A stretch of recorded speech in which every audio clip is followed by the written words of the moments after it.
Peace to the family, man. Yeah, we got a deathly bill today. At the limits. All right, let's see what is SETI talking about?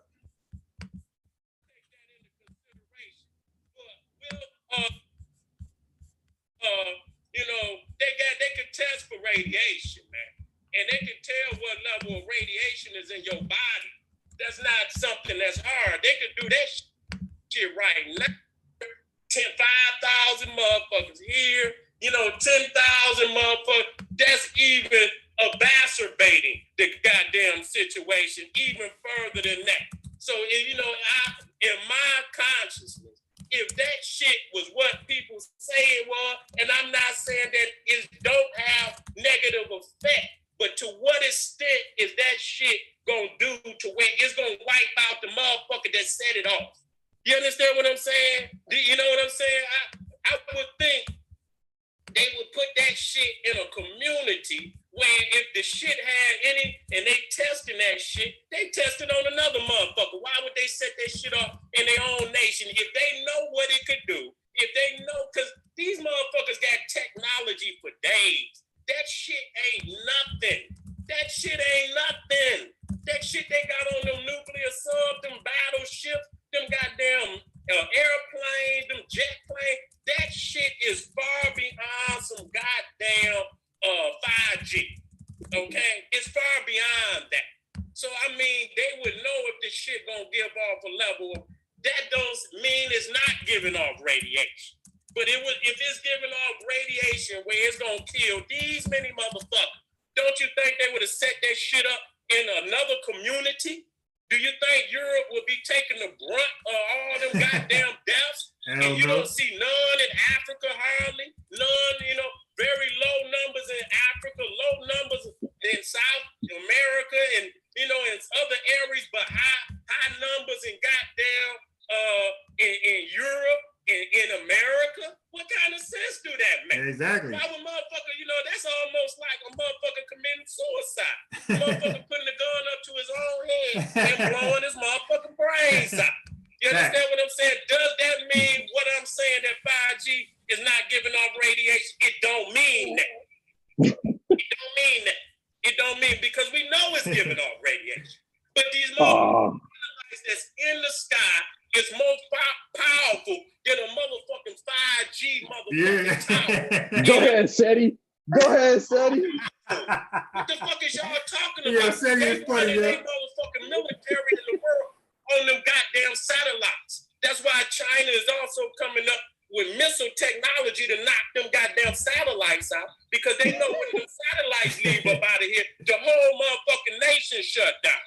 So goddamn well, them satellites, and they got, if I showed you a video of how many satellites is cluttered. Yeah, I was surprised that SETI came with this. I'm like, okay. Like, he put some sense back in their heads. Around the earth, you wouldn't even, it's like, God damn. So why are we, if that's the case, why are we not, talking about all them goddamn satellites up there? You understand what I'm saying? Far more powerful than that goddamn 5G. And not to say that, again, that 5G is not emitting radiation, because it is, but so is these goddamn satellites and every goddamn thing else that the motherfucking microwave. Hey, the dude, God Body Sean, he be going live too. You know what I mean? He be going in on his platform. So subscribe to God Body Sean. He be going in. He invited me on this panel to have a dialogue with this conspiracy theorist dude. But anyway, God Body Sean is right. He said, the dude said he come up with his own concoction of juices, right? Protein shakes or whatever. Smoothie. I said, dude, all the fruit you bought was FDA. Yo, look. So he said, how do they know? I said, bro, they're gonna assume it is. I said, but put a sign up. Say this is not FDA approved or USDA approved, and see what happens. Oh shit! And try to sell a drink then. See how many drinks you sell.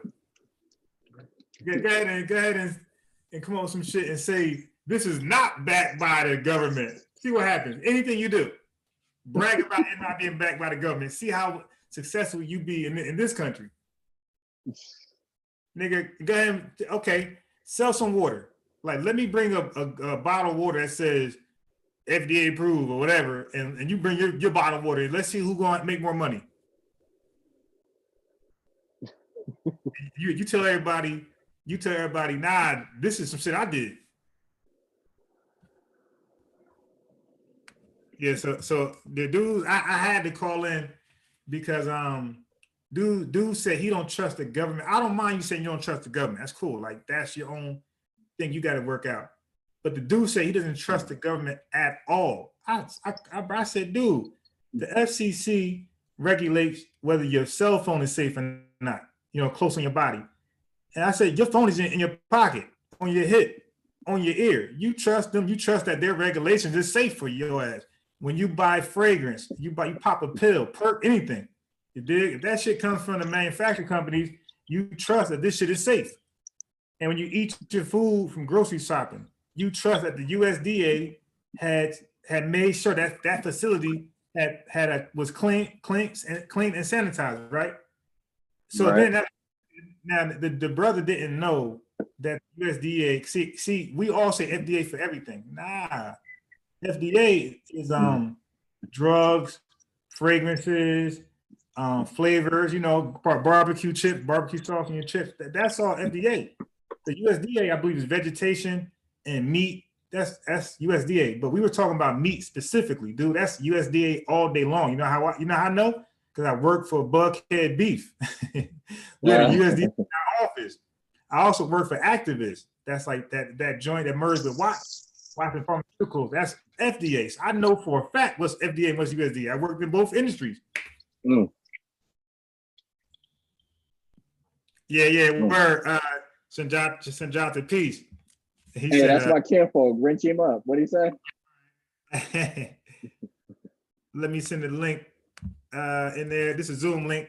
This is for anybody that want to join the panel. I got to keep my eyes, okay, so I know what happened with Zoom. Zoom has some security issues. And right. Watch it. My student taught me this shit. And then 8-year-old. Because they couldn't get in either. They was waiting on me. So I said, my bad. I said, damn, this waiting thing is like annoying. I'm not used to this. So they said, yeah, Zoom had a security issue. So they said probably they put it back on the default, the default option where everybody got to go to the waiting thing. So I said, all right, well, shit, if there's a security problem, then I'm going to keep this up. Yeah. Yeah, some password stuff going on. Yeah, what happened is because everybody that was going to school on ground, they got transferred to online.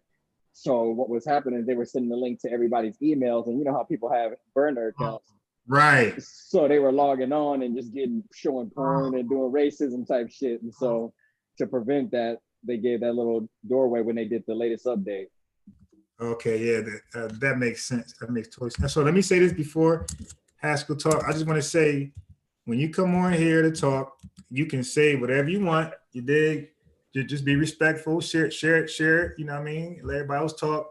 You can disagree with me. No problem. You don't got to agree. You can call me out, tell me source up. No problem. You dig? Let's just keep it, friendly. That's all. Let's not get all crazy. Because of course, emotion. We're human beings. We're gonna have emotions, and we're gonna flare up, and we might start calling names, and we want to avoid that. You dig? So just keep it, real family oriented. That's all. Hey, you can raise your voice, whatever, but the name calling, the sarcasm, let's keep that to minimums because black folks don't have a good track record of arguing and becoming friends afterwards. You dig? We got a negative history. When we argue, we have enemies now. Mm. So Dr. Clark said this. He said, argue in the best manners. Mm. Yeah, but that's why a lot of people fuck with this channel because we be going at each other, but we still fuck with each other.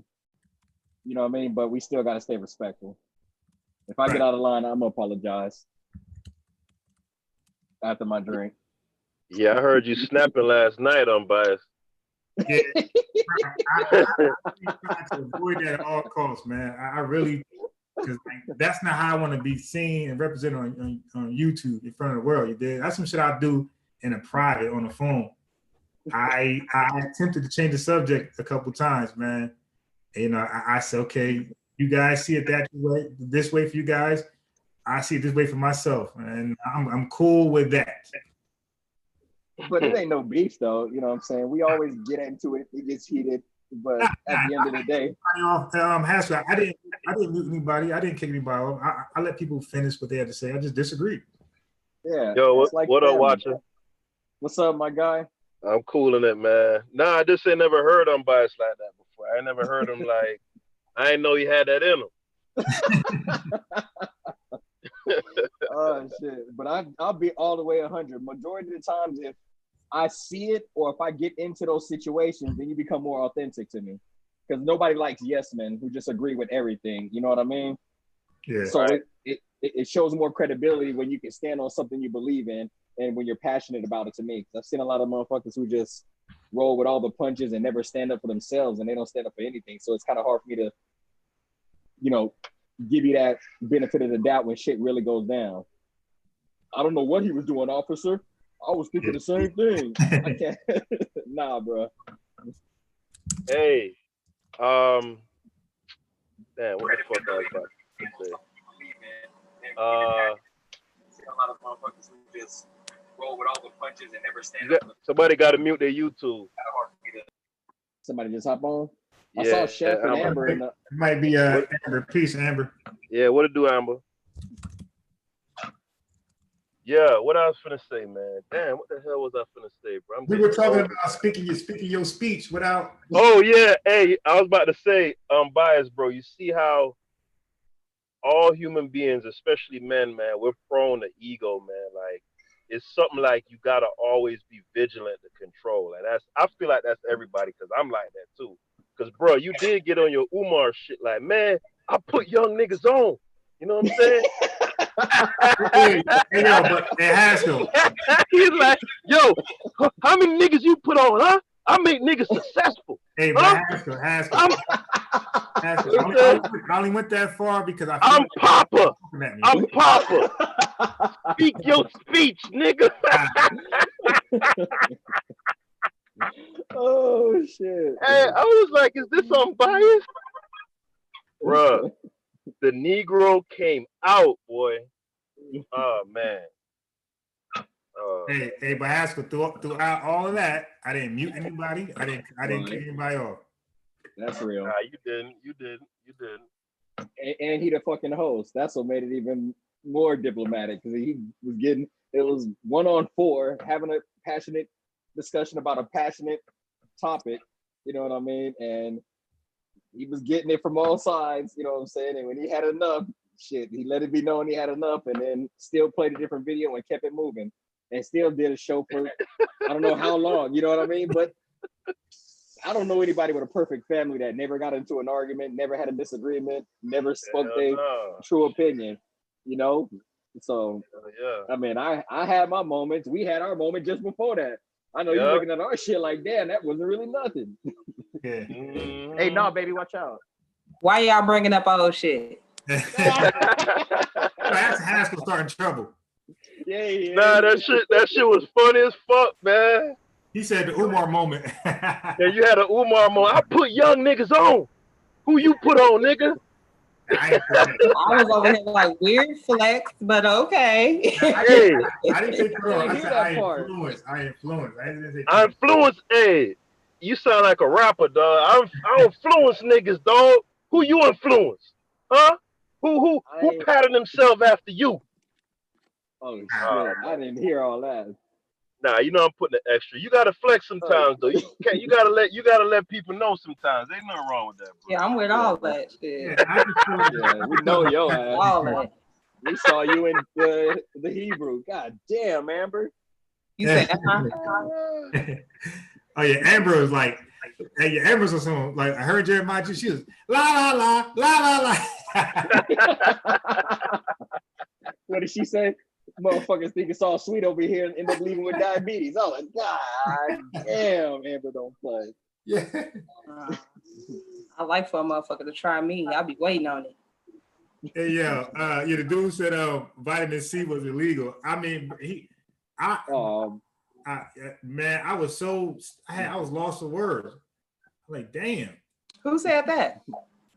Focus. The dude that was on SANETER, SANETER called me to like be on the platform to balance that pseudo shit out, that conspiracy stuff out. Oh, okay. Um, I ain't even watched the show. Yeah, all peace to the pseudoed OG out. side. You said, He's on this pseudo shit, but I mean, he kept it a buck when he called up unbiased and shit and allowed him to speak his speech. right. yeah. Really? You been asleep all day? Did you finish your assignment? And the watcher, I already said, like when SANETER called me, I already knew that they wanted a screaming match. So I said, all right, I'm gonna come a whole different way. And if you, I'll change some of my phone. Give me a second. I came a whole different way. What they was talking about? Well, they kept saying how much they don't trust the government. Oh, he on that again? Him and the two panelists also. Oh man. And they got a point to a degree, but when they say about anything, that's when it's like, come on, bro. We going overboard now. Yeah, you can have a problem with whoever you want to have a problem with. I don't care. But when you say you have a absolute problem, you don't mess with anything related. I'm like, dude, bro, I know you trying to get an unemployment, check and the stimulus check. Like, let's stop, man. Let's stop. Yeah, that's what I was trying to get Jeremiah Judah to understand the other day. Like, it ain't the fact that you saying you don't fuck with the government, like, or that you don't trust them. I can understand the distrust. What I can't understand is you going to like you don't put them at all. Like, that's just simply not. Wait, what was Amber breaking up, or was that me? Nah, that's Amber. She breaking up. Oh, that was me. Can y'all hear me? Yeah. Yeah, I was just saying that the extremism, like they don't fuck with the government at all. And it's like, as long as you in America, to some degree, you got to. So I don't want to hear that. Yeah, right. Right, yeah, and that's like I was talking to a brother. I'm not gonna say any names, but they are in the chat, right? They were telling me how they're a little anti, government. And I had no problem with that. But then they told me how bad another government was, and it's like 40 times worse than ours. I said, my brother, which one is worse, ours or theirs? And they said, I don't know. Like, bro, you just gave me the extreme ass situation that never happens over here. And you still want to tell me you don't know which one is worse? I'm like, I don't know about that one, bro.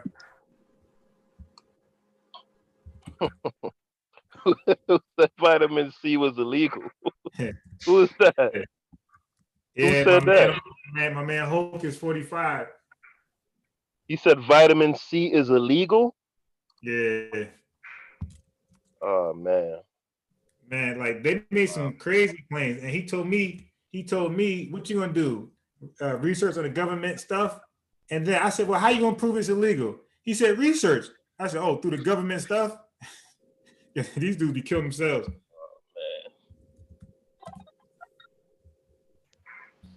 Sosa just joined us. Peace, Sosa. What's going on, y'all? Peace of panel. Peace of chat. Big Sosa. Now I will say I didn't really watch much of SANETER thing because I was on the phone with my man, so I really missed the whole show. Really, I only part of the show I really caught really when he called me. I caught the tail end. I didn't hear it at all. I saw who was featured, and I wasn't interested. But I'm gonna do like a little recap because I missed some of it, and we gotta get some context. What was going on? But what were those guys there to speak about? Because I know that the Hocus 4/5 dude, he's like a street guy, ain't he? Yeah. Yeah, so I figured it was gonna be like some street stuff. I was like, man, it was on some old 5G Corona. Oh, okay, the 5G stuff again. Okay. Yeah. Yeah. Apparently, he's a really big conspiracy theorist, also. Oh man, that goes without saying.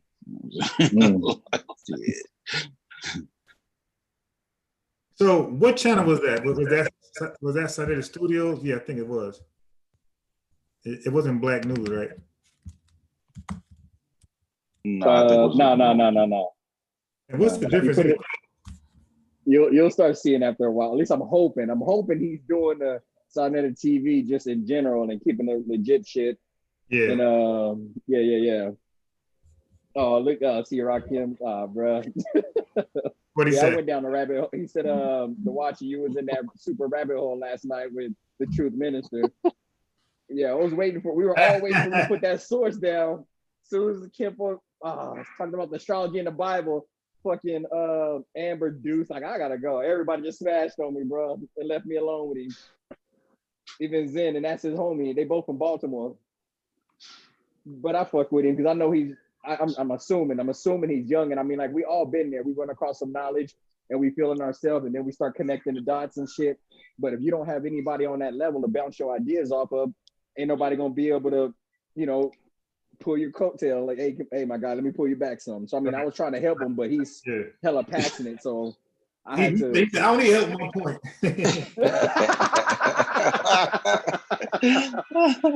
Damn, bro. I mean, like, I took astronomy, I took astrology, I got my pilot's license. I know what this shit means to be in the air. But Kempo kept telling me that the equator was gonna change 1 degree from counterclockwise to clockwise, some type of shit. And I'm like, that just don't make sense. I kept trying to help you out. You mean on the axis, or is it gonna be north or south? Is the equator gonna go up or down? He was like, no, it's changing clockwise. I'm like, oh, bruh. Yeah, see, maybe y'all understand it. Maybe I was the one lost, but I mean, I was down the rabbit hole. We was hitting all the conspiracies and shit. But I got love for the dude, man. I gotta check out his channel and see what he's talking about. Yeah, my whole point was like, like when you start saying I believe, like trying to get the point across, like at that point I'm totally uninterested. Yeah, like that's the doorway to pseudo-wisdom and conspiracy theory. You know what I'm saying? You start I just thinking, wanted him to, just lay out the actual facts, and then you can delve into why you believe what you believe, based on the facts. But like, I couldn't clarify what was fact and what was just his belief, because he was like intertwining the two. Right. Yeah, he like, if you're gonna tell a story, dude, like, just be honest with the whole story. But I think he knows us, because I think everybody took turns trying to get him to throw them facts or them sources out. Just give me a definite statement, because every time he was beating around the bush, we just was shooting that shit down too quick without letting him get it all out on the table. Yeah. But once he got that shit, Zen just spaz. I never see Zen spaz. He even spaz. I think I witnessed everybody lose their fucking cool and just go ahead. He said, nigga, we're not gonna listen. What'd he say? I'm not gonna listen to you talk me to death, nigga. You ain't just gonna talk me. You gotta have a source. He just got mad. I'm like, oh shit. He's real laid back. I thought he was in a category with you on bias. Word. Was hot, bro. He was hot. Yo. He caught himself. No, what Buddy said, was it something I said? That shit. I had already dipped by then.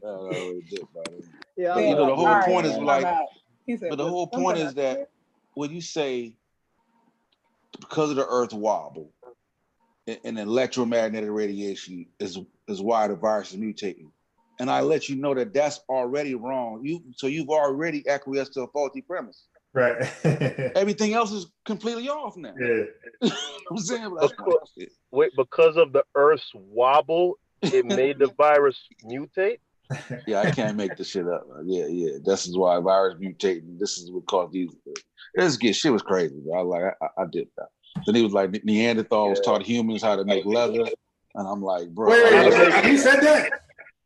Yeah. I ain't catch that one. I was like, man. And I was like, you know what? I'm gone. I did after that. I don't know. Yo, once you hit like 2 a.m., that's the hour of like. Yeah, that's like the Lynn out. Yeah.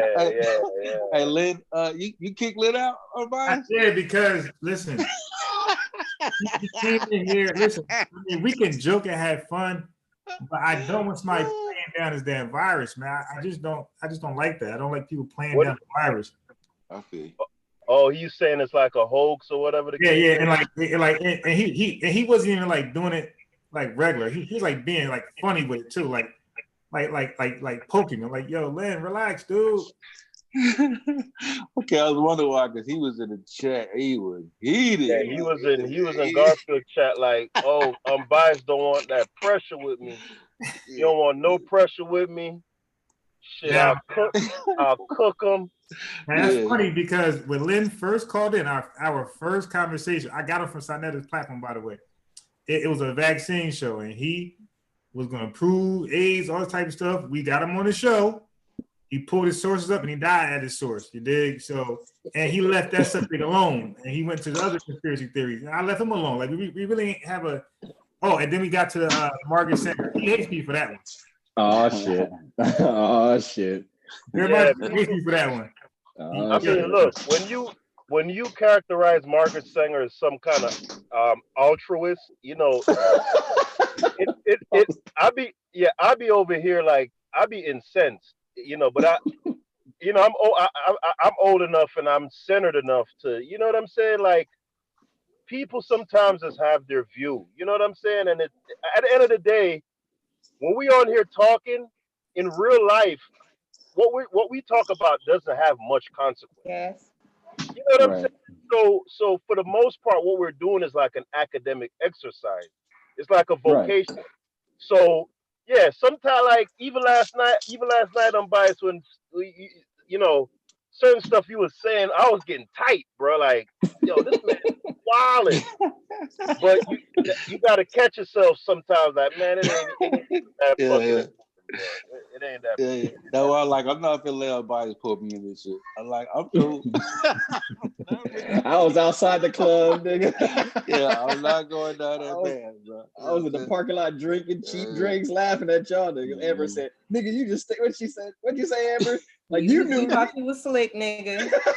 Thought you was slick. That's all. Oh shit! Yeah, I knew you started to come in, and you was like, "Oh, never mind." Shit, they fighting. You want some of this too, old man? No, I'm chill. She said they fighting there. I gotta start. See, ever since this virus shit, I haven't been drinking anything. You did like I'm straight.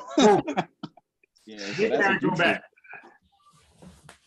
Yeah, see, I wait till 10 o'clock and then I'm over here with my shits. I ain't gonna hold you. I'm scared to go to the store. That's all. The only reason why I ain't bought me no beer home. Shit, I don't even drink like that. You know what I'm saying? So I kind of eased up. But even tonight, I was like, damn, I should stop and get some drinks. But I was like, you know what? You know what I'm saying? Because it's getting boxed in like this. Is like, I don't either, but my nerves is fucking bad. I'm trying not to smoke, so I'm like, fuck it. Maybe I need to get drunk. Nigga, I thought about smoking. I quit smoking. Yeah. No, fucking with y'all have a nigga thinking about going back to smoking, but don't do it. Not now anyway. Wait till the coast is clear. Man, exactly. I walk into tequila, my Grey Goose up there, my rum. So I made sure to stock up on that. Makes me a little drink and the essentials, huh? Watch it. You already know. Y'all seen me when I had the video on. I walked into the store. A little homie was like, shit, grab me a Black and Mild. And for a minute I was like, I was like, hell no, I'm not finna. Damn, that nigga die on your watch, nigga. Hey, you see that nigga Godson though, right? We were just talking about him, rapping and shit. Yeah, man, he got all the bad signs. Ventilator, overweight. Wait, who? The rapper Godson. I don't know Godson. You talking about Fred? Yeah. Fred the Godson, right? Oh, word. I just posted on the little group. Remember we were talking about him the other night? Like, I like the way he spit. Yeah. He got he's on the ventilator. Really? He's obese. Oh, and he must probably smoke weed, if not cigarette. I'm like, yeah. I'm like, he checks. I'm on the ventilator with the little breathing shit. I'm like, oh boy. Hey, yo, look. Y'all hear about them saying that now they think it might be affecting people's heart as well? Nah, I didn't see that one. Well, I thought the doctor said you're certain. Nah, that sounds pseudo. That sounds pseudo, Amber. You better source up, Amber. Don't drop that shit over here. She said, I'll drop. You know she gonna drop the source. I didn't hear that. Nah, I'm playing. You know I don't use words like that. Oh, I didn't hear that. I'm not playing. You better be loading up that magazine. Information. I ain't going down no rabbit holes tonight. Man. Exactly. 3, 2.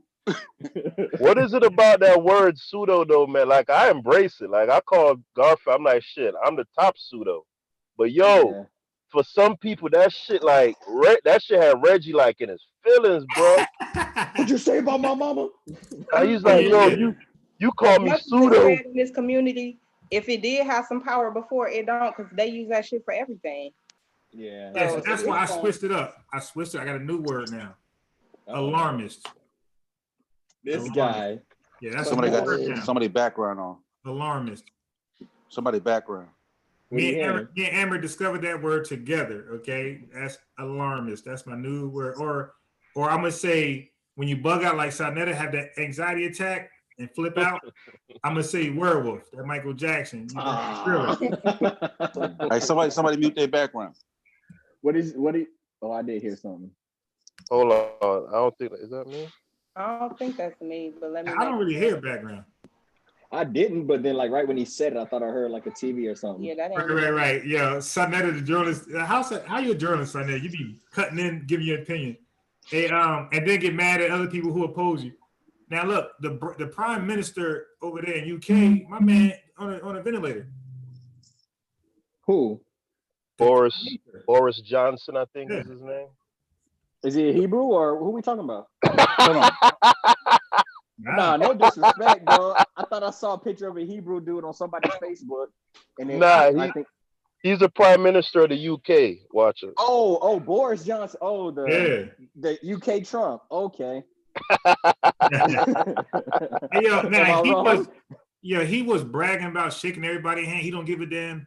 And then my man's on a ventilator, bro. Oh, was he? Who? Yes, he's shaking. Who was that? Oh.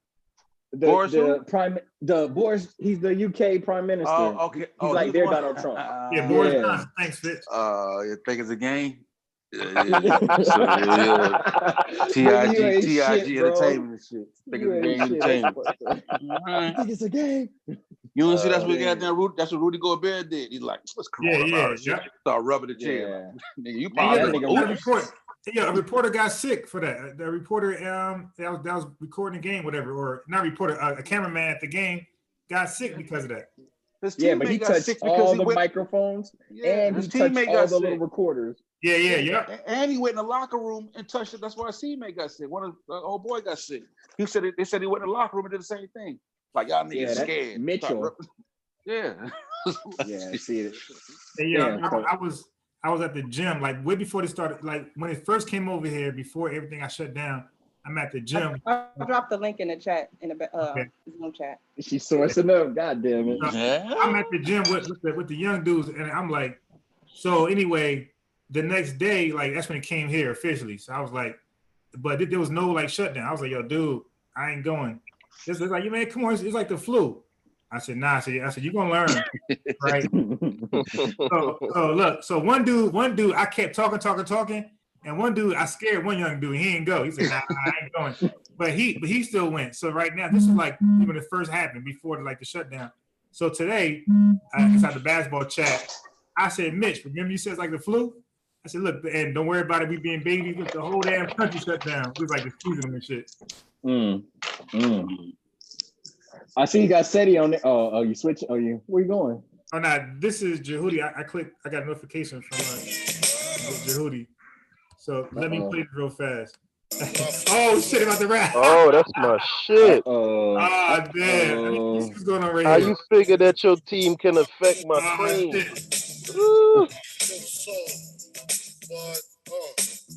He's a Leo de Janeiro. What's it called? We're all Corona nerds who full SANETER. Team can affect my cream, golden Golden platinum. platinum. You know what I mean? To talk about. We're gonna drop some knowledge and we're gonna get some fitness in at the same time. We're gonna drop some knowledge. Is that the OG Ron? Right here. Yeah. Yeah. You should have asked. Big homie. He's a workout mania. He's a workout mania. Hey, salute. The line has been crossed. The line is about to be mother crossed. These people have lost their goddamn. Hey, yo, you heard the censorship? Yeah, he got beeped out. Let me hit Barbara real quick. We won't stop, continuous leader. We could be as good as the best of them, but as bad as the worst.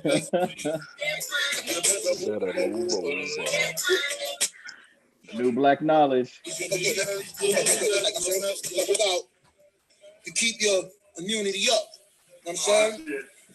But we want to talk about our boy, Frankie Gary. Says that we are down with the government and we trust the government. But Frankie Gary, aka Mr. SANETER, had a paid informant called Lil Imani on his page.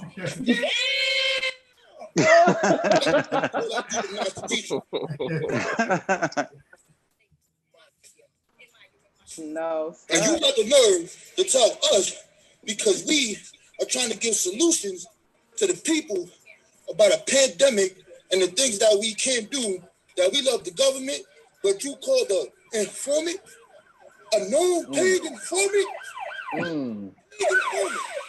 You call this dude your master teacher. Look, be about to ads. This is how this live is gonna go. Barbara, and back and forth. But as bad as the word, so don't test me. Give it a move over. Frank White, the Desperado, used to rock all black bravado. Like Eldorado, all that and the bottle of Yeah, I mean, Robo's a workout maniac. Yeah, he's strong as shit, bro. Is Brooklyn in the house? Without a doubt.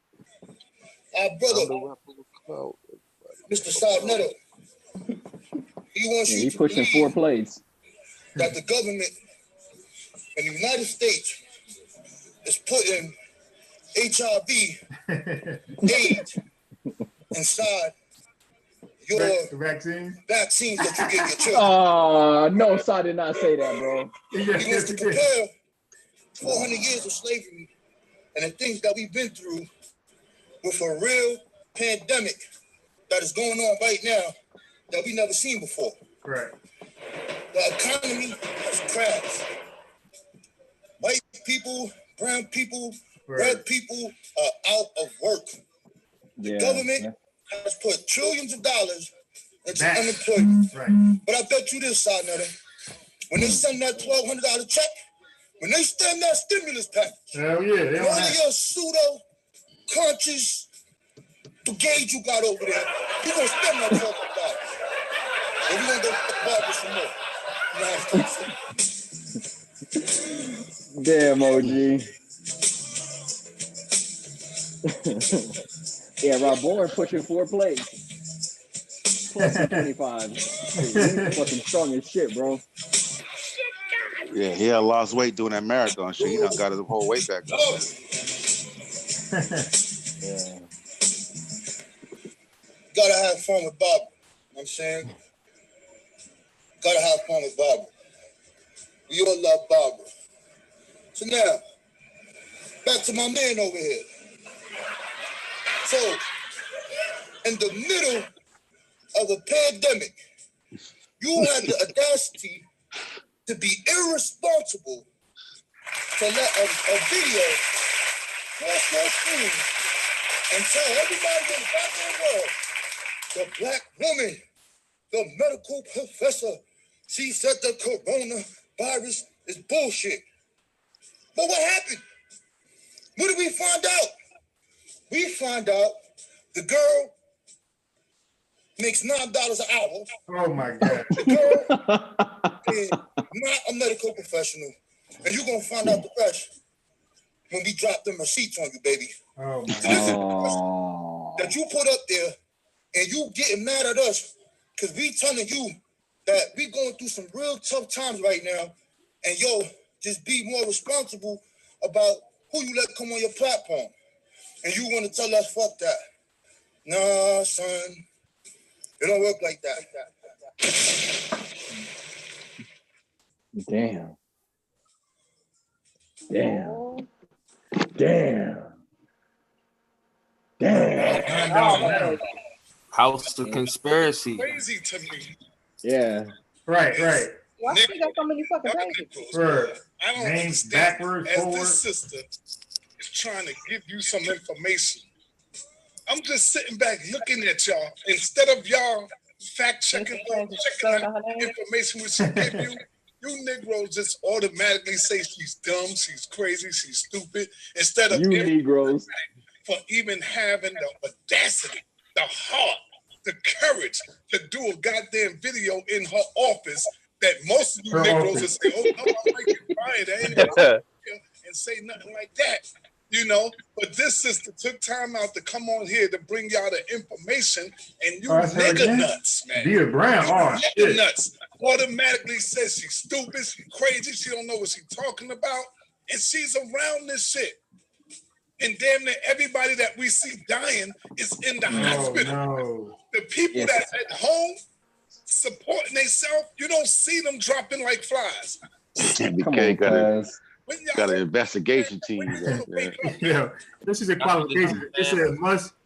Did SANETER just flip social distancing for his own political gain? Yeah, this just says qualifications must possess basic computer skills. These niggas got a goddamn detective squad on the chair. Yeah, don't fuck with MBK. So, secretary. Since when you dumb, stupid Negroes, sheeple, start believing in this goddamn white man all of a sudden? I don't get it. I just don't get it from my people. Like all of a sudden. Wait. A typical day at work involves arriving before 7 p.m. breakfast, setting out the plans for each individual, making sure all special utensils and any unique feeding equipment. Oh, she's a lunch lady. What the hell? The white man who shout out to all the lunch ladies who ripped you and stripped you of a goddamn. Oh, okay, that explains that. You a lunch lady. All right, I get it. And all of a sudden, you niggas just believe everything this white man say. I don't get it from y'all. And then when you got a sister that come through and say, yo, you got to be careful.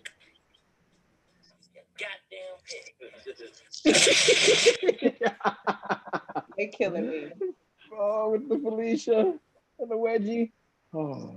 Yeah, that was crazy. Oh yeah, I gotta see that video. Make sure you like that shit. Yeah, I mean, man. I mean, who they doing? I mean, you got to do some kind of basic vetting about who you're bringing on. Right. I mean, that's kind of ridiculous. Come on, Side, man, your journalism skills. I mean, for real? Y'all take the side. Somebody call in the show, say they work somewhere. He be like, "Oh, I got to get you on the show," and that be it. Yeah, did she really call in, or did he play her? I don't know if she really called in, but I mean, it be that simple though. Yeah, I don't put it past SANETER setting that up, bro. Like, no, put it past him. But bro, if he had asked her the right questions from the beginning, it would have been all out the window right there. He never cared about that. That's not what he was. He was interested in promoting an idea. Confirmation bias. And then have the nerve to be offended. Like after they expose her, you got the nerve to be offended. You Negroes. He killed me when he say that. You nigga nuts. You Negroes. Oh man. You see what old boy called in and was like, yo, man, my girl think I'm bugging. I'm like, that shit ain't real. I just be out there just walking around. Now, you know, SANETER, he didn't say nothing. He realized like that ain't, you know what I'm saying? And then he was just like, he's paused. He's like, all right, man, thanks for the call, bro. You know, you know what I mean? Thanks for calling. Yeah, because he knows it's been too much. He won't go all the way down the rabbit hole, bro. I've been noticing that. Yeah, my man be like, okay, call, say your name, where you from? This is Neil deGrasse Tyson, okay? I want to tell you the real story. Okay, brother, have a nice day.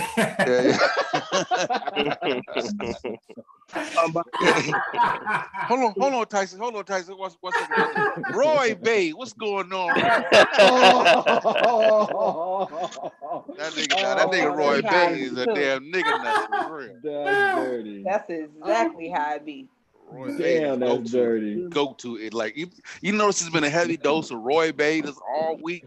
Oh shit. Hell yeah. Oh shit, we double loading on Roy Bay. Yeah, Roy Bay. Oh wild, Yeah. bro. Hey, Hey, any true did stories y'all in the check out? chat?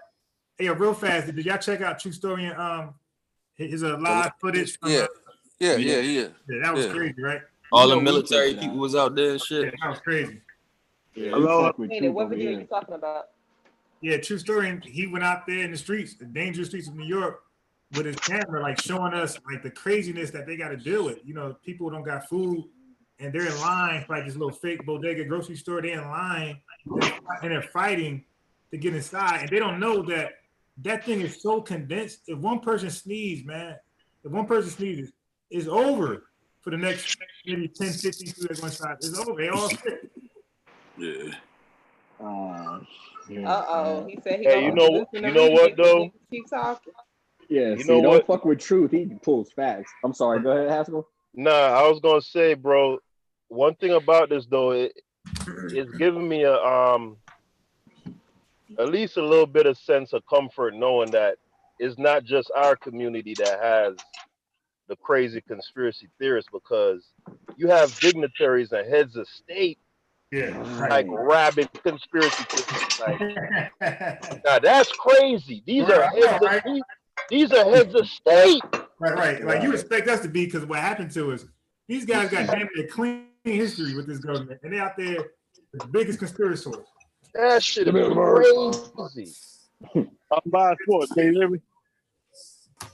Who is that speaking? I can hear. I Who's can that? hear you. Yeah. Are you in the medical field? No, not me. Oh, okay. I just want to tell you something. I got to work, so I'm just going to drop this off and hope you can spread it for me. My wife works in the medical field. She works in the Okay, hospital. who's this talking? Who is this Charles? Okay, go ahead, brother. Yeah. She worked in the the hospital for 28 years. We live in Seattle. I pulled her out because of the virus. That was one of the first things that it hit. Right. Yeah. And she wanted to quit because the reason that so many people are dying in the hospital, not just from this, but period. Like when your grandparents go to the hospital and they find it and they die, Yeah. is because your metabolism is directly related to your immune system. Not moving. They're sitting sedentary. Just like if you sit around the house and get sick and you ain't getting no sunlight and all that type of stuff.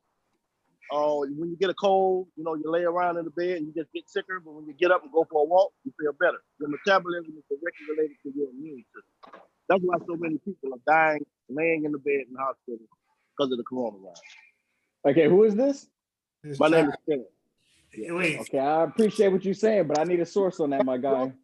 I can see there's some slightly correlation. I can agree with that. It's just like how we got studies talking about stress and how stress affects the body. Hold on, Zen, he wasn't finished. He's still talking. He's still talking. Hello? Yeah, go ahead, Charles. All you got to do, if you need a source, all you got to do is Google metabolism and your immune system. And you can look it all up for yourself. Perfect. Right on. Because my whole thing is we got to be careful with the... I'm a medical professional. I don't know anything, none of that. I'm a welder. Right. Right on. But this information was told to me by her. She's kind of shy. She don't want to talk. You know what I mean? Yeah. But it is what it is. But throw it in there.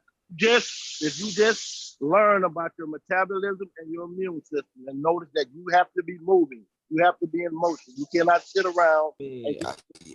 I definitely see the correlation. But so look, kind of. Wait, hold on, Zen. My grandfather died in the hospital. My dad went in there, he bumped his head, and 2 days later he was dead because he swole up. I'm sorry to hear that. Yeah. I think that's a little too. Go ahead. Wait, hey, Charles, hold on 1 second. Yeah. Wait 1 second, my brother, because I thought you were done, but then you wasn't done. So hold on 1 second. Yeah, so go ahead. We're gonna get a nice little cipher. So Zen, Sosa, and let's get a nice little, so we ain't talking over each other. Okay, guys, go ahead, Charles. Oh yeah, I'm about done, bro. I gotta go. I'm about to go to lunch in a minute. But I'm just saying that's the information that was told to me, and like I said, I know that for a fact because I know when I get sick, I used to get sick every year with asthma and all that stuff. First thing I got COPD right now from cigarettes. Okay. And the treatment of COPD is exercise. So the coronavirus is a lung disease. You know what I mean? You have to exercise. You cannot lay in a bed, bro, and get better. All right, so Charles, don't leave. Let everybody have a chance to respond. You dig? So you can hear. You gotta go. I can hear him respond. You know what I mean? I just yes. I mean, you can leave the panel, but you can stay around to listen to the responses. Oh yeah, Go ahead, most definitely. But like I said, find out the information before you just tell off the top of the head. For sure. No doubt. I was just sound biting, yo. I was kind of trying to give him some validity right there because I did see where he was possibly going. I just wouldn't get so specific as saying that this is why people is dying from the corona. No, I said why so many people. I ain't saying like everybody who died in the hospital died. I'm just saying in general, your metabolism is connected to your immune system. Yeah. I think You're not moving. It's gonna be hard for you to get better. I don't care if it's from coronavirus or whatever. Right. I hear what you're saying. But where I would take it, right? Because I do agree with what you're saying, right? But where I would take it, just to kind of relate it back to the COVID-19, is once it reaches your. Okay. Who's background that? Figure it out. I think Zen cut out. Yeah, like you know. Damn it. Yeah, you know, whenever the point gets good, his phone hates. Yeah. I was gonna say my only contention with that would be the people or one of the symptoms that I hear associated with coronavirus is extreme fatigue, right? And if someone is to the point where they're gonna be admitted, because they're only admitting the people who are, for lack of a better term, terminal, right? Like critical terminal. And they're being put on ventilators. These aren't people who even have the capability to move around. Yeah, I was going to make that point. I was being patient. Go ahead, Haskell.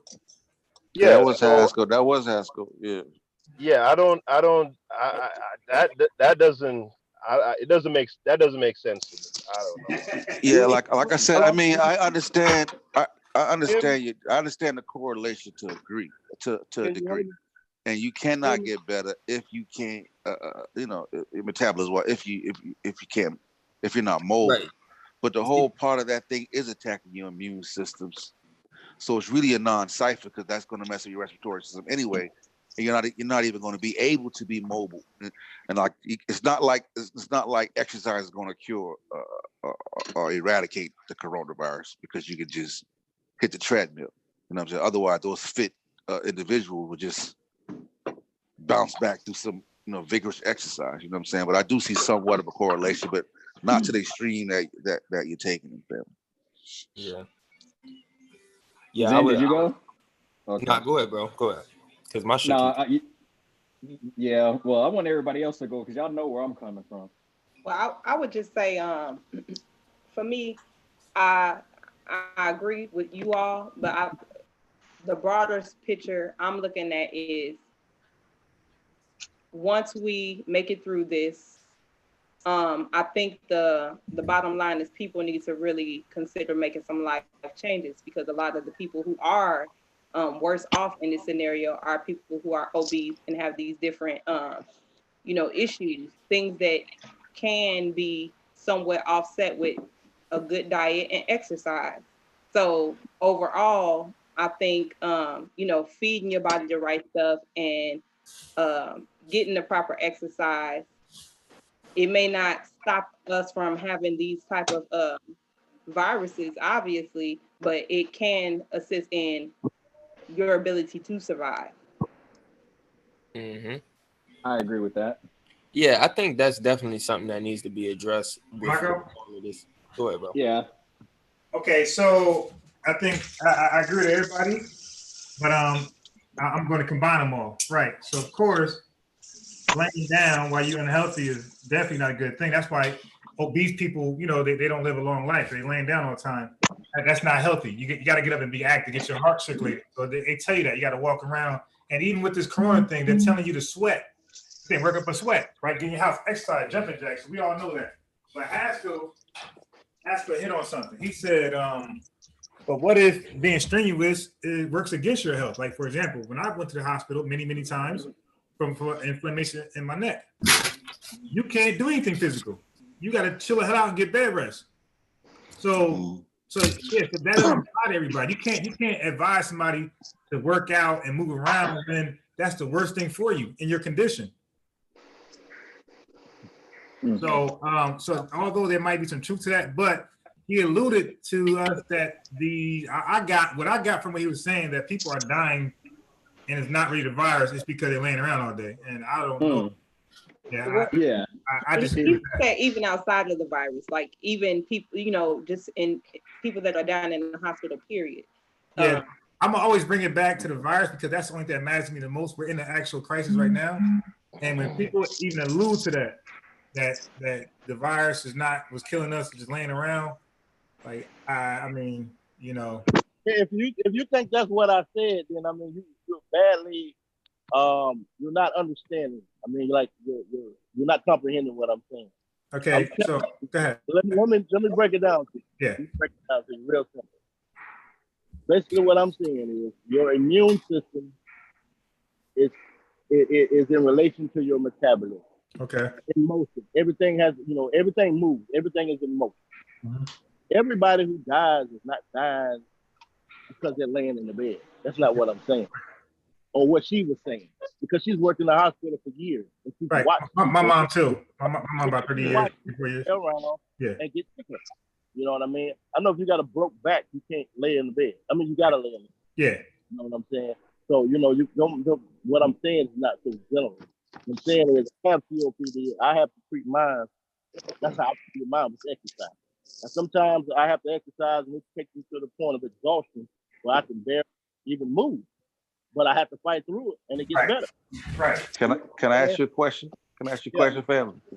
Are you saying that if they were to take those patients that are in the hospital that are ill, and they, even though they're not feeling well, expose them to more exercise, even if they're exhausted, even if they're exhausted, that would reduce the number of deaths?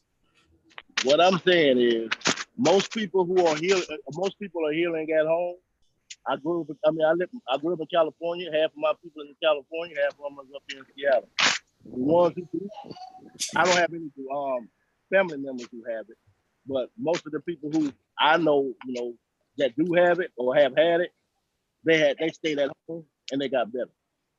So is the answer yes? Like, I mean, I asked a question. So are you saying if they were to expose those patients in the hospital to more exercise, even though they didn't have the necessarily health to do it, but just push them to do it, you saying that would increase the survival rate? It depends on how sick you are by the time you get admitted into the hospital. So okay, so yes, I mean, so the answer is yes. I mean, it depends on how sick you are when you get admitted. If you pass out at home, of course you can't walk. But if you go in there, you know, if you get admitted to the hospital because you got a sore throat or you get high symptoms and then they quarantine you, putting you into the hospital, putting you in that environment, you know, that cold environment, you know what I mean? Of course. So if you're on the way to the hospital, like you're running a fever, or you just got the symptoms, if they were to start exercising right then, you're saying that would reduce the rate. No, you just just to be right. That's not what I'm saying. I'm just trying to get a step, because I'm saying I'm just trying to see exactly, you know what I'm saying?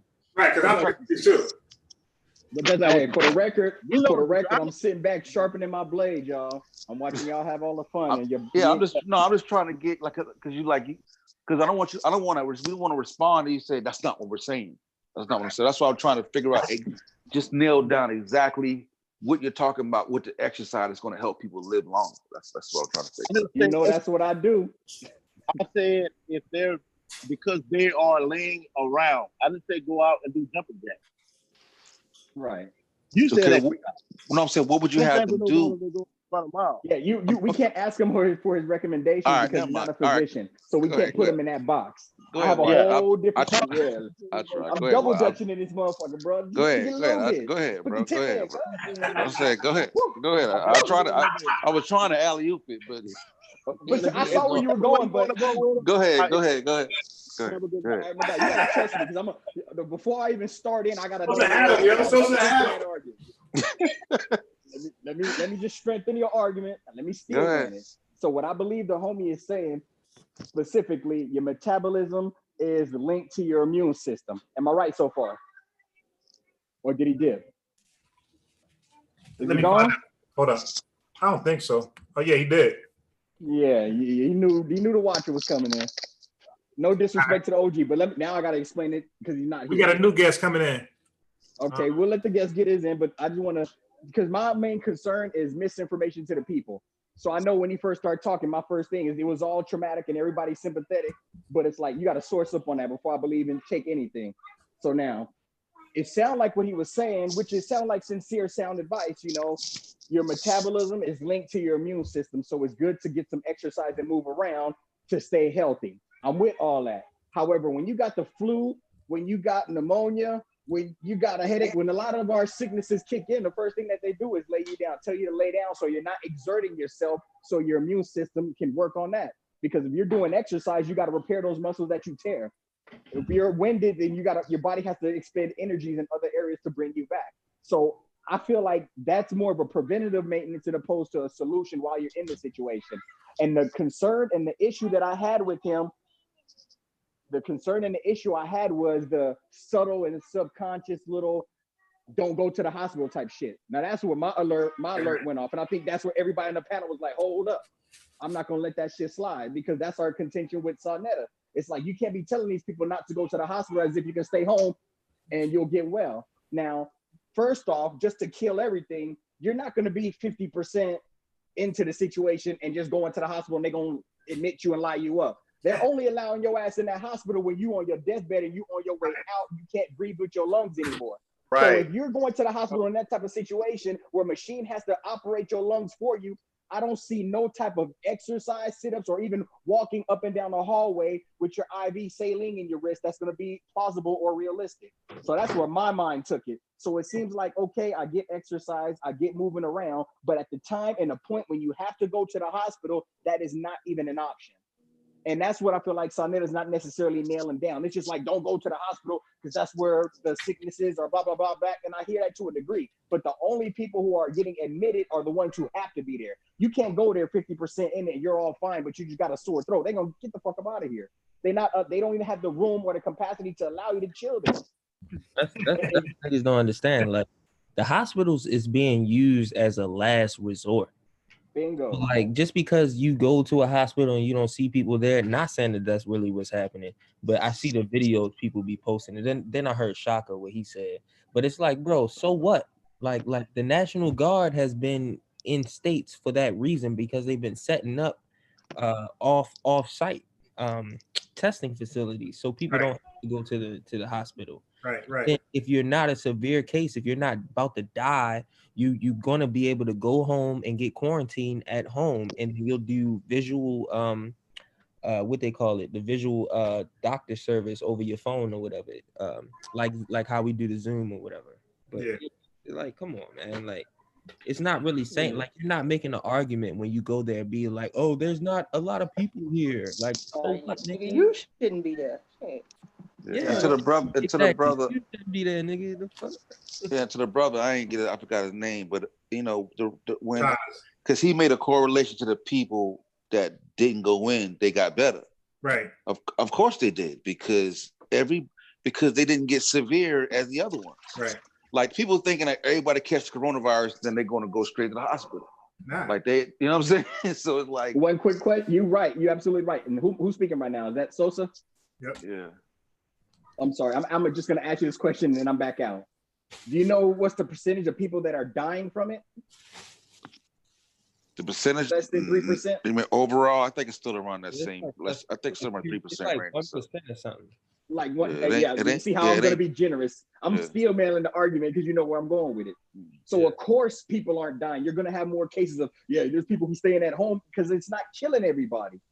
That 3% that are dying, and I'm being generous. We know it's not even 3%, but I'm just saying 3% to help out the argument. If there's 3% people dying from it, they're going to be dying in the hospital because they have no choice. They can't breathe. They can't move. I'm done. I'll back out. 3% is about correct based on the numbers of cases and deaths they have recorded right now. But what I've heard, like from that virologist that Unbiased played over the weekend, is that there are probably a lot more people infected, and as they record more infected people, of course, the death rate is going to come down. Bingo. Right. They expecting it, I think, to be somewhere around 2% actually. We gotta wait till the 14th day. That's when you know Bingo. die. That's what they keep saying. But I thought they were saying something like you heard like Trump was saying like this week is like maybe the apex week or something like that. You heard that? Yeah, I won't believe it. It's not a source, bro. remember, No, I'm talking about Donald Trump saying it. Right. Remember, it was 14 days and they pushed it back, remember? 14 days. Push it back for one. I thought the 14th day was tomorrow, at least in Georgia. This is 14. This is supposed to be our 14th day. But what would you say? They push it back to what? No, that's my point. Like when they close into 14 days, that's when they expect the people going to the hospital. They're gonna find out how many more body counts. So this is supposed to be. So in other words, this is supposed to be the week, the real week to see. Because everybody's been in the house supposedly. So the crew that goes to the hospital now, this is supposed to be like the last major wave. Yeah, because he was saying something like we'll see. He was saying we'll see within the next week and a half where we are. You're saying Donald Trump? Yeah, Donald Trump. Yeah, the press conference today. I thought doctors were saying May, like end of April, May. They was No, I'm talking about. He was saying like as far as this week, like this is supposed to be the week where they could really see the impact. You know what I'm saying? Like this is supposed to be like the real monitoring week to see. Because I really think they're expecting it to some shit to really go down. But I mean, what I'm saying? A lot of the doctors who has been actively going live every day, like I haven't been seeing them agreeing with those numbers. As far as what Trump's claiming that this is going to be the peak week, I've seen a couple people in the field who don't really agree with that. Yeah. No, I ain't saying he said it's gonna be the I ain't saying he said it's gonna be the peak. They were just calling it Apex Week. It's like this is the week for monetarization. He's not saying like it's going to skyrocket. But you recognize that everybody has different weeks, right? Yeah. But I'm just saying based on I'm just relaying what he was saying and trying to get a grasp. But you got to stop relaying that line motherfuckers information is my major point. I don't want to hear shit that Donald Trump got to say about some medical shit. No. I'm saying, but the dude came on right after him. I forgot his name. Fauci, the CDC dude. Yeah, like, you know, if I'm going through it, I'm not just based on Donald Trump. I'm just putting the whole overall information. You see how I put the pressure on you. Now I get a credible source. That's all I'm doing. That's all I'm doing. No, I was just asking the question. But the whole point was I was asking the question like to Unbiased, like did you hear about it so we can get, you know what I mean? For sure. They call it Apex. And I think Apex is like the peak. And I haven't been hearing that the peak is the next 2 weeks. No, they was calling it Apex Week to see what the apex is going to be. Oh, okay. You see what I'm saying? Because they've already been quarantined. This is the fourth. It's been 14. Actually, it's been longer than 14 days. So they want to see what this week will do. Then they can kind of get a grasp on how to move forward. So they call it Apex Week. How it inclines. They want to see if we're flattening to a degree or you see what I'm saying? Yep. So look, did the coronavirus leak from a research lab in Wuhan? You gotta ask Brother Reggie. Oh, we not switched up. I don't even. It's a hypothesis. It's a hypothesis that's getting some real attention right now. So, yeah. I need a source on that, my guy. I already put it in your messages hours ago, nigga. So don't try to play right now. My nigga, they laid $1 short. You gotta pull it up. I gotta see it. And Sosa got it up in your shit right now, and that's only one source. I got the MSN source on my page, so don't. Is it the consensus? Bro, how am I playing you by asking for a source? Oh, I'm not. I'm just letting you know that you're not playing me for the. Yeah, what's the consensus? What's the consensus though? You know me. I need. That's my next question.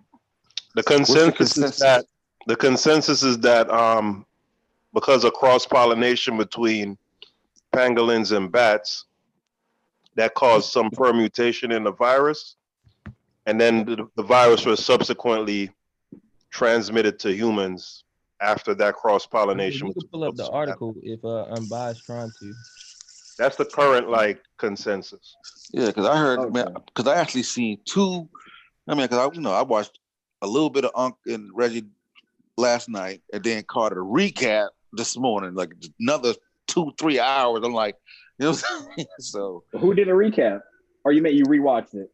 Nah, they did it on Garfield show. Uncle Reggie debated for like 3-4 hours, bro. Like same shit, same sources. Okay. You know what I'm saying? The thing that the source is saying, like, all right, I could read some of it from right here, straight from the what's her name.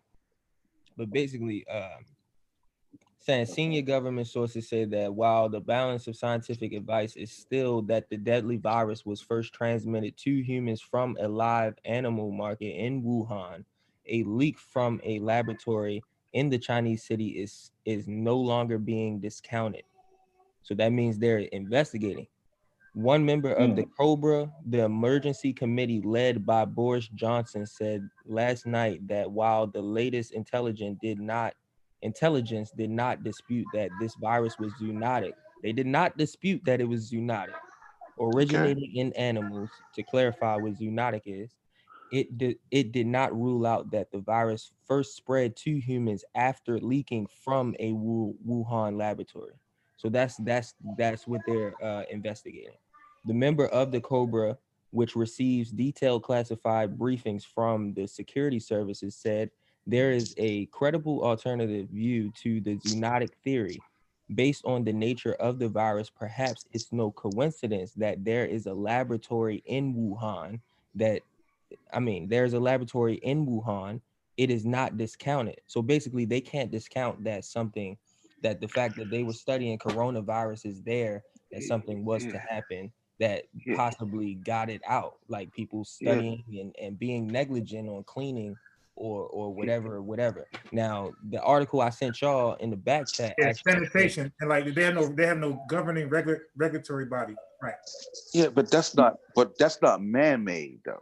No, it's not saying that it's man-made at all. No. So that negates man-made, right? No, it's not. So I don't know if you heard me earlier today. I was on Garfield. I actually called in. I heard it. Go ahead. Right. I called in at the tail end, and I was pointing out to Garfield and Ankh that's Brother Reggie wasn't being clear, because a clear delineation needs to be made between man-made versus laboratory escape. Right. And just because they're saying that the virus was possibly being worked on in a lab, because they use it when they're trying to develop the vaccine. Of course, they're working with it, putting it in cultures, manipulating it, etc. And just because it escaped from a laboratory, that doesn't necessarily mean man-made. Those two things. Right. So let me make 2 points to back up your point, Haskell. Right, because when Dr. Reggie was when Brother Reggie was asked, respect his knowledge, bro. Is he a doctor? Like, don't call him a doctor, nigga. But nah. But look, before I forget, when he was asked, did he think that it was man-made? He was stutter stam. You know what I mean? He was stuttering all about. He didn't really clearly say whether or not he thought it was man-made, but he did think that it was biological warfare. On SANETER show, he said it was man-made. Oh, excuse me. Now, I have a question, and this is just a hypothetical. Is it possible that they had both specimens of animals in the lab and injected, maybe say a bat, with it to see how the virus would mutate? Not necessarily that the intention was to create it, but is it possible that the I guess, what do you call it when it transferred from one species to another? No, that's what they were saying in the report. Like they ruled it out and classified it as natural. Right. It's just a natural occurrence. Right, I got you. Right. So like it'd be the transfer to animal. And that's why it's important for us to like read on this stuff. A lot of us have too many opinions and we're not putting the same effort in reading and read up on it. So the book I told the watch earlier, had I bought this book earlier in this year, last year, I would have been so prepared. This book gave you everything to do in case of a pandemic. The gloves, the mask, the food shopping, it gave you point A to point Z. I'm like, damn, I bought this book a little too late. But yeah, so The toilet paper thing. and Show the book, cuz. Hey, cause I wasn't ready for that. I ain't gonna lie to you. Hey, yo, you couldn't find none either, bro. Bro, I'm over here fucked up, bro. Like it's better anyway, man. You don't know how to use the 3 seashells? Hey, yo, What's the book? What's the book? I don't see it on my screen. What's the book? It took me 2.5 weeks, bro, to find some, and I stocked up. I got like 6 packs in the houses now. Damn. Yeah, the book is. I think I might have showed them before. It's called Virus Fear. You know what I've been doing? They got like a virology lecture series on YouTube. It's like 25 lectures. Yeah, those are dope, bro. It's as long as hell, right? Yeah, those are dope. Yeah. So I'm in the process because from this whole shit and then you doing it. I'm like, let me learn this shit because I hate not knowing. So I'm watching these goddamn lectures and reading. Hell yeah. I'm stuck in the Bias gonna beat that ass up. We're gonna agree. That'll be a point. Yeah. You ain't gonna be the only smart nigga tonight. We gonna agree with each other because we all know we all understand the methodology we use. You feel me? Yeah, I feel you. Because I feel like I have no background in this area, so I never get too deep in the weeds or the rabbit hole. However, I can stay on the surface level and sniff out the bullshit. And if it don't smell right, then you gotta source me. And it ain't no disrespect to anybody. Y'all just know how I am. It's just. But if you bring something, I ain't going to question it that crazy. You feel me? Rather than if somebody like, you know what I mean? Somebody else. Right. Lynn? I ain't want to say no names, but yeah. Yeah, but to me, it's like even asking for it, people get offended. Because if you bring me some information, I'm like, all right, cool. Where's the source? Why are you going to like, God damn, bro, I can't read the same information you did. You got to tell it to me. Like you spazzed on homie last night. Who, me? Yeah. Nigga, we ain't gonna listen to you talk us to death. Nigga, you gotta get the source. Yeah, It might have been, I mean, it might have been too late. You back it up. I gotta get off after a while. Fitzroy said, unbiased, please don't get into this foolishness. And he also says, no, this is a new strain that mutated in humans. Who's saying that? Your boy Fitzroy from the UK. He said, well, Haskella. Who said it? Yeah. He said. He's not exactly wrong when he's saying nah. And Fitzroy usually be on. No, Fitzroy be on point with some shit. Man. He ain't finna jump off on the goddamn week. Yeah. I fuck with him. I'm going Fitz because even in the source that I don't know if y'all watched our Onk channel when him and Reggie was going at it. I caught the tail end of that too. Yeah. Right. In the conclusion, even though they said the more prohibitive likelihood is that this was zoonotic, in the conclusion it said that they cannot rule out the possibility of a laboratory escape. Right. Now, of course, though. That's just being responsible, right? Right. But why go down that rabbit hole? I see what he's saying. Like, what does that have to do with anything? What that does is that gives credence to a lot of these conspiracy theories, and then they're gonna run with their next point. Yeah, but in science, you have to account for it. Yeah. That's what dude brought up a good point on Garfield, dude Kyle. Yeah. When you talk about possibility and probability. Right. Yep. And science deals with yeah. Yep. Okay. So if that is true, then what?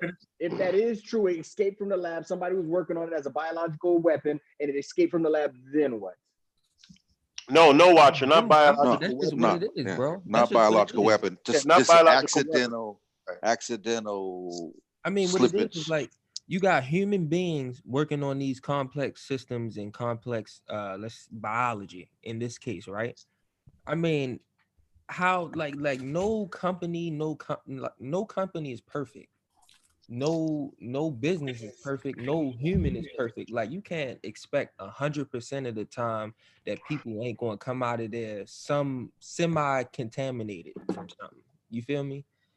Like like the amount of measures you got to do to make sure no virus or bacteria is on you leaving a place and going into a place, like sometimes you might get laxed about it. Like for example, in my job, like we got to deal with something called ESD, electrostatic discharge. You feel me? So basically, like the static that you make when you move your arm. Let me go next. I'm gonna go next after you, Zen. Okay. Yeah, but the static that you make when you move your arms or when you rubbing across the couch or something, like if you touch an electronic PCB board, you can literally shock components on the board with up to like 1,000 volts from just off of static electricity. And there's no way that you can detect that unless you test it. You see what I'm saying? So it's like it's no way of determining whether or not something got out until we fucking find out a couple weeks later. You feel me? Okay. Now, I worked in the pharmaceutical industry. I know what happens, right? And not just pharmaceuticals, also flavor. Same thing with all the powder. Zen, we have uniforms on that we don't take home. And there's a shower right there. And some companies is a mandatory shower. So if a flavor company is a mandatory shower, and you can't even wear your shit outside either. You got to take it off, put it in your locker room, and they clean it every so often, for that reason. But if a flavor company, and there's a mandatory shower in a flavor company, I would assume, I think it's safe to assume that there's a mandatory shower in something like viruses. There's a gray area in assumption. So I want to finish with this. So although it's still a possibility, I think they will understand like what can happen, what can actually happen if they don't really take all precautionary, measures. No, I agree. We agree on that. 100%. I'm just saying that it's possible. It's very possible. Yeah. So and I got a homegirl who's working in the lab right now. That's like it goes back to Haskell or Sosa. One of them said, yeah, I understand totally. So one of them said possible, but not probable, right? Yeah. True story. And say you was stacking boxes of Eckerd. This nigga said Eckards. Damn, I ain't see one of them since the 90s, boy. No, we got Melvin and Wujawu in the building. Oh, Big Wujawu. Yes, sir. That was a great video, bro, that you uploaded yesterday. Hey, I want to say something real quick because Fitzroy is of the opinion, like, why is this relevant anyway? To even discuss whether it's possibly laboratory escape versus just serendipity of a human jump into a. I mean, it's very important. Because what I would say is, hold on. What I would say is, for to us, it's of no import because we're not the ones working with these viruses. But absolutely, if there is a possibility that this originated in a lab, and you can possibly trace it back, it would because then you would have more intel on the nature of the virus and its mutation. So it's absolutely relevant. Yeah. Get somebody else to go. Wuja? Yeah. Everybody silent? I can't hear me. What's going on? No, I hear. I mean, I just actually, honestly, I muted for a second dealing with this kid, so I didn't hear half of the parts. I think there's a distinction that needs to be made, though. Like us just bringing out this information, we are just kind of just being on top of the information and trying to be ahead of the pseudos, basically, because the pseudos are the ones that's going to take that information and they're going to try to flip it, and they're going to try to use it in a way where as though, see, we told you it came from a lab when whole time, no, y'all was saying that it was human made, like humans made this. You feel me? I just don't understand what was. That we may be muddying the waters even more because, again, none of us are tracing the virus. So the most we can do is speculate on what the speculation of scientists is. You understand what I'm saying? But that's the most you do. The most you can do is go with the consensus of what's probable and accept what is possible. But you have to go with what's probable, and then you don't go no further. Right. Just don't jump out the window. You Yeah, feel me? we're Because not you in the got a lot lab. of people who jump out the window and they don't have no information to back why they jumping out the window. Yo, if you jump out the window and you got a source, you'll probably shut me the fuck up. No, you jump out the window with a lab. You feel me? As long as I know that you ain't making it up out the blue, I But can see still, why though, you did my it. thing But is, I might not do it, but I can see why you did. my thing is, what was Reggie's? Why would he do that? That's what Nobody knows. Well, Reggie what I'm did saying? that. Reggie He's did trying that to because push. it's a He's gray trying to. area, bro. It's No, a gray he's trying area. to push. He was trying to add to Soneta's narrative, bro. Right. That was Hey, the peace to the only panel. point for doing that, bro. Peaceful. Man, peace. Peace, Joe. Hotep, Hey. OG. I think he was doing a little cloud chasing.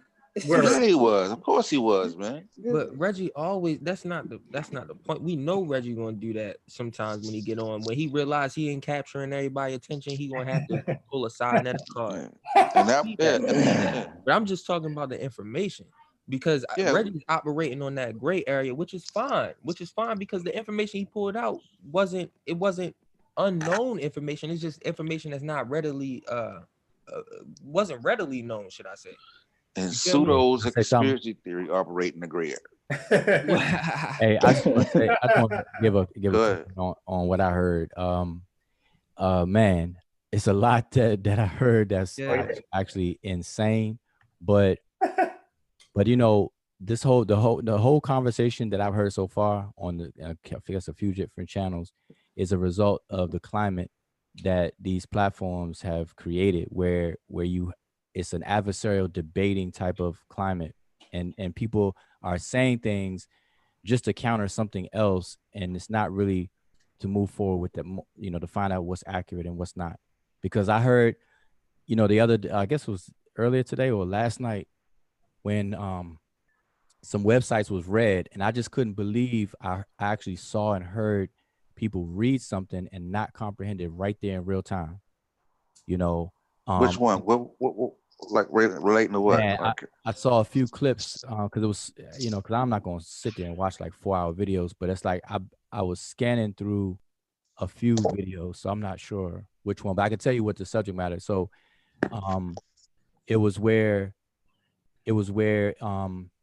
some people were being cited as if the virus was man-made or not, and they were saying that they can rule out it being man-made, but they can't rule out the other hypothesis. I think it was like 4 or 5 different hypotheses about the nature of the origin thing. Okay. Yeah. And like, for example, a word was used. I don't know if so y'all, I'll probably say this word and you probably know what video I'm talking about. Parsimony. Or parsimonious. No, who did that? Go deeper. I don't know what you mean. Go deeper. You gotta watch. Parsimony or parsimonious was read inside, and I don't know, I don't have the source in front of me or anything, but it was read, and I was like, wow, because all that means is that the simpler explanation is the likely one, but when it was read, it was as if it was the opposite. Yeah, as if it was the opposite of what was being said, and you know, so who read it to be the opposite? Wujao, Encore or Reggie? Reggie. It must have been brother Reggie. Yeah, because Reggie's argument was hinged on that word. The thing is about facts, yo, you can interpret them incorrectly. You know what I mean? Right. You can interpret anything. Well, yeah, but I'm just saying facts because we talking about things that are kind of established as this is where the study is going right now. Like for example, as far as the coronavirus is involved, it's an ongoing study. So the studies that we have is what we have. You know, we can't afford to misinterpret them. You see what I'm saying? But the only people I'm saying, it seems like the only people that are misinterpreting are people that are not like trying to move for accuracy. It's like the people are moving in a space of just being opposite of what somebody else says. Combat. It's not about combat. It's not about the information. No, I agree. Because where the virus comes from at this point is really mute. Because I guarantee you, I don't care if it was man-made or if it was natural. The ultimate question is, do you want it? Do you want the virus in your body? And everybody will pretty much say no. Yeah, Wuja, I think for us it's moot. Do you think it's a moot for a scientist though who's looking possibly for a cure or a preventative measure? Do you think it's moot for them? No, but based on what they have already and that and all the publications about it, they've mapped the virus itself. That's what was produced. That's how they know that the spike proteins attached to ACE2 receptors and how tightly fit they are, as opposed to the first SARS. That's why it's called SARS-CoV-2, because it's a change. They know exactly how it changed and what it attached to in the body, and how tight it fits on these ACE2 receptors to penetrate the cell membrane. The whole reason why the laboratory escape thing hasn't been completely negated with prejudice is because the connections between the ABD and the ACE receptors is not ideal. You know, that's why even the consensus theory, even though the consensus is that this is zoonotic, even the consensus still has the position that there was an intermediary. No. That's what I'm saying. So when you say like you can, like in these conversations that I've been hearing, I'm not saying anybody here on this panel, but in the ones that I've been hearing, the snippets and things, you know, I think people really need to study what zoonotic viruses are and how they're transmitted, right? And that workflow of how it is transmitted and what viruses do to go through that, because it's clear that some people don't know what that is. Because man, that be my key word. I keep telling them, listen, learn zoonotic and what zoonosis is like. I be stressing that. Because you can tell by people's questions. Like, for example, I think it was a brother Reggie that asked this question. He was like, show me this particular strand in nature. And nobody would ask that question if they understood how zoonotic viruses are transmitted and why they're called zoonotic in the first place. Yeah, I can tell why when he was even using the word. I was like, I can tell he doesn't know what it means. He doesn't understand what he's saying at all. But my man Neil say, you think you know enough about a topic? But when I tuned into y'all were talking. Somebody had mentioned about exercise and stuff like that. Yeah, make a comment about that. Please do. That I didn't hear. I don't think any of y'all made, is that we have to understand that this particular virus causes COVID-19, which is a respiratory reaction and disease. That's what I was saying. So why would anybody exacerbate a respiratory response by exercising when you're going to put strain on your lungs and your whole respiratory system if you sitting there exercising? Yeah, what you didn't hear was when I said that you know, yes, exercise and eating healthy, et cetera, is definitely good for your health. But however, once you catch the virus, I mean, once your lungs get inflamed, it's nothing you can do. Right? No, yeah, I'm saying, yeah, because I didn't hear. You're right. I didn't hear anybody say that, but I'm saying that if anyone is saying that people who have contracted or been infected with the virus and are suffering COVID-19 symptoms, if anybody's saying that they should be outside exercising, get on the treadmill, then that's what I'm saying. That's to me. Oh yeah, I shut that shit. I thought I did a good job at shutting that shit down. Yeah. That's why I was trying. That's why I was trying to get the lockdown that stands. Like, bro. I mean, so are you saying? I wasn't trying to run them off the panel, but at the same time, you feel me? But that's like everybody somebody having an asthma attack in the middle of an asthma attack and telling them to get on a treadmill and double dutch. Yeah. Work out, nigga. Hurry up, boy. Bro, hey, we're gonna work it off. We're gonna run up in the hospital ward like a goddamn first sergeant or drill sergeant and shit. Get your lazy asses up.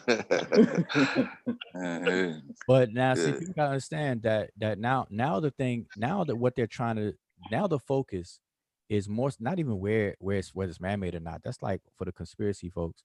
But now they're trying to determine more definitively if it's droplet transmitted or aerosol transmitted. And that's a big thing, because that's a game changer if they discover that the virus can survive in droplets. I think it's 10 10 microns microns or something like that. or less.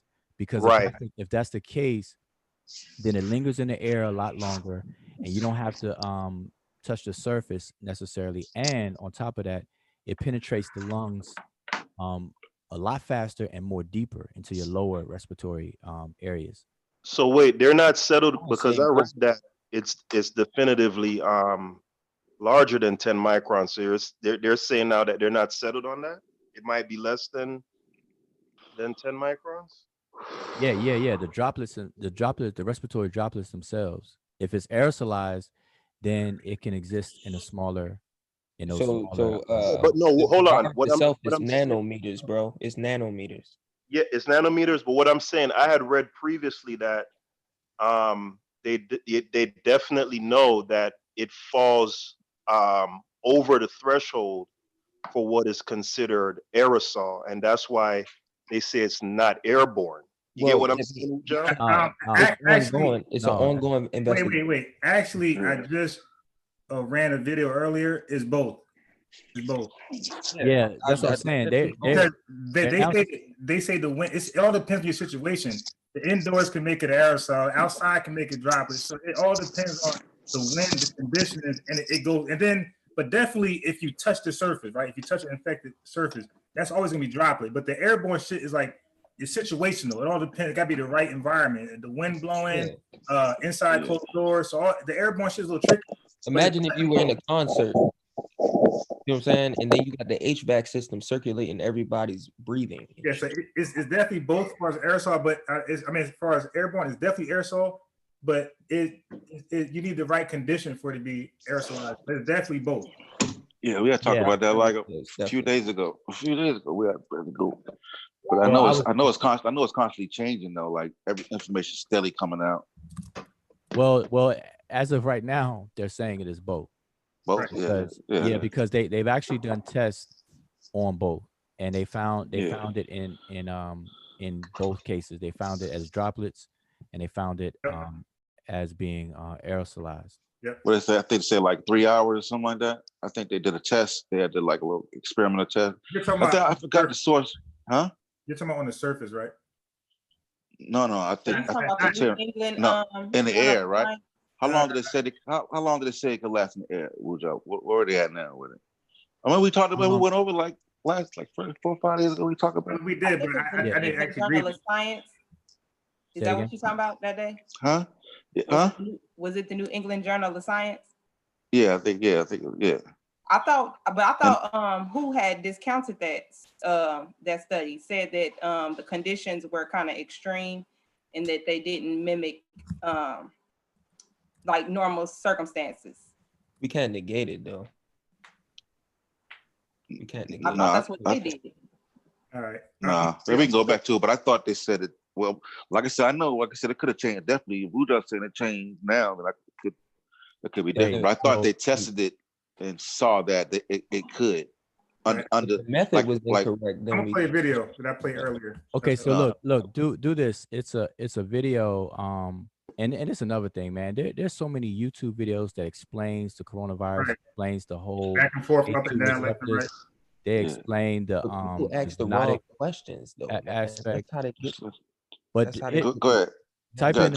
Let one person goes in. Gotta let them finish. Okay, no, just no. It's just that I think somebody's sharing their screen right now, right? So you're already on YouTube. So if you type in and search, is COVID-19 an airborne disease in YouTube, and you'll see a video that says, will we all need to wear face masks against SARS-CoV-2? And they're going to explain first of all, the difference between droplet transmission and aerosol transmission, and then, what conditions that can make it aerosol. Right. Yeah, I had something similar that I had played earlier. Let me just switch my account.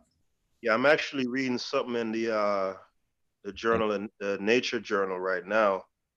And you definitely, because we're in the middle of of gaining knowledge about it, you definitely have to pay attention to the date. Okay, I found it. Of whatever it is that you're watching and reading, make sure you the date. Note down the date because yeah, they're still constantly learning. The 2nd of April. It says is the coronavirus airborne. It says experts can agree. 22nd of April? No, the 2nd of April. Oh yeah, you gotta get. You probably look sooner, bro. Wait, like even they said they can't agree or can. Yeah, it said they can agree. They can't agree. Right, exactly. So what people are saying is that err on the side of caution because the data is still a little muddled. Yeah.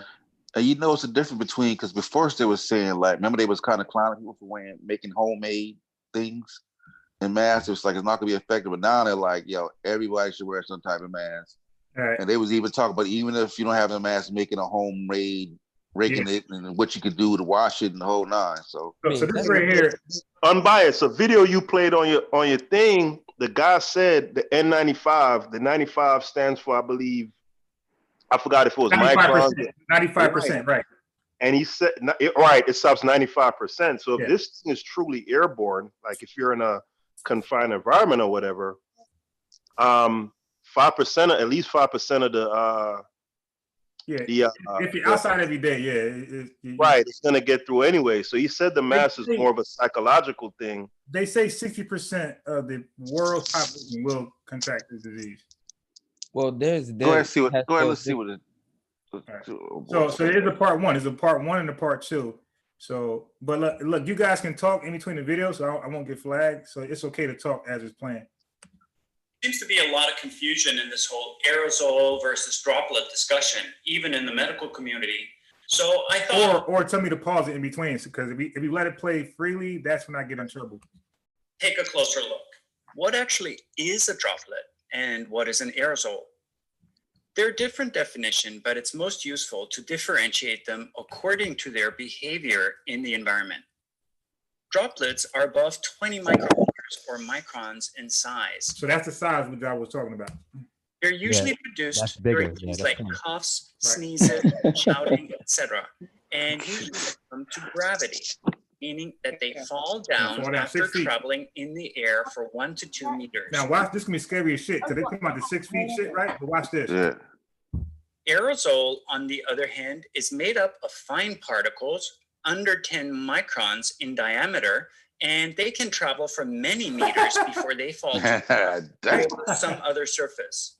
Like a 3-point range. So an aerosol is below 10 microns and can travel far in the air. Droplets are larger than 20 microns. They usually succumb to gravity. So in other words, if it's aerosol, this right here, that 6 feet shit ain't gonna save you.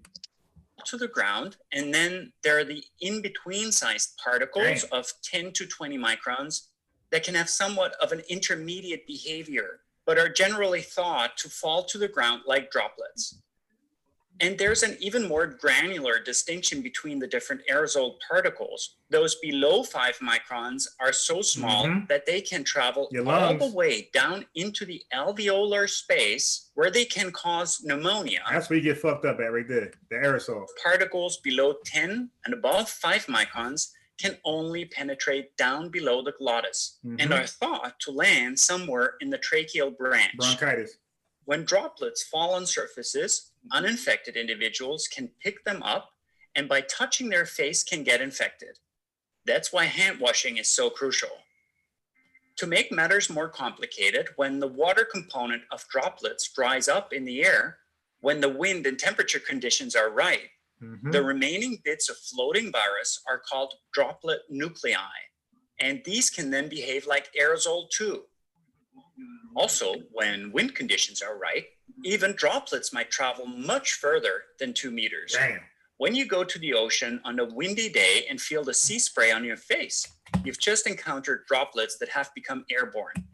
What does that mean for COVID-19 or influenza?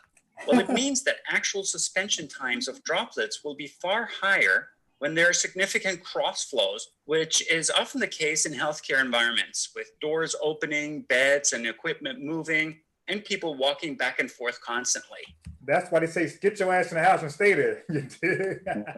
So the general Yeah, I don't know if y'all noticed, like, stuff that when flies around in the air. That- Now I was saying I don't know if y'all noticed, like, if you're like driving or something and the light hits you right, Oh yeah, if you singing a song or you talking to somebody, you can see the particles spread. You feel me? Yep. Out your Yeah, mouth. that's a good point. Wait, one second. Because what people don't understand is that breathing is one thing, but when you're talking, even though you don't see it, but a lot of people have these minute respiratory droplets that come out their mouth as they talk. Right. Yeah. You know, so if you're in a room and a lot of people are talking around you, you know, you're gonna exchange those droplets back and forth. And that's exactly what they said. They said when you're in a closed room, you on a bus or a car, you will be infected. Yeah, drop the link for Amber. Like, for example, if you're in a closed setting. Which link you talking about? The invitation link? I think the Zoom. I think Amber got kicked out or something. Okay. I saw in the chat saying drop the link. Right, hold on. So if you're what's up? No, I said go ahead. You can, yeah. But yeah, if you're in a closed setting and somebody sneezes within 25 feet of you, there's a likely chance that you'll get you know, some of those particles. God damn. Only defend. Shit. Where's the Swazi? It's right here. All right. Yeah. So let me play a little more. So the first one is kind of oh, this is me right here. This is me. You caught me promoting inside of So let me find the chat. Okay, I'm gonna play this. So the first one. See, the second one is 4 minutes.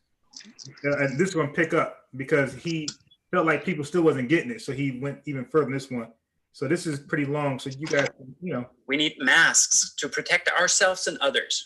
When we're dealing with droplets that are falling to the ground and on surfaces called fomites, we need hand hygiene John, you and this we need one? to keep a distance. So what about COVID-19, SARS-CoV-2? That's the one you're playing, right?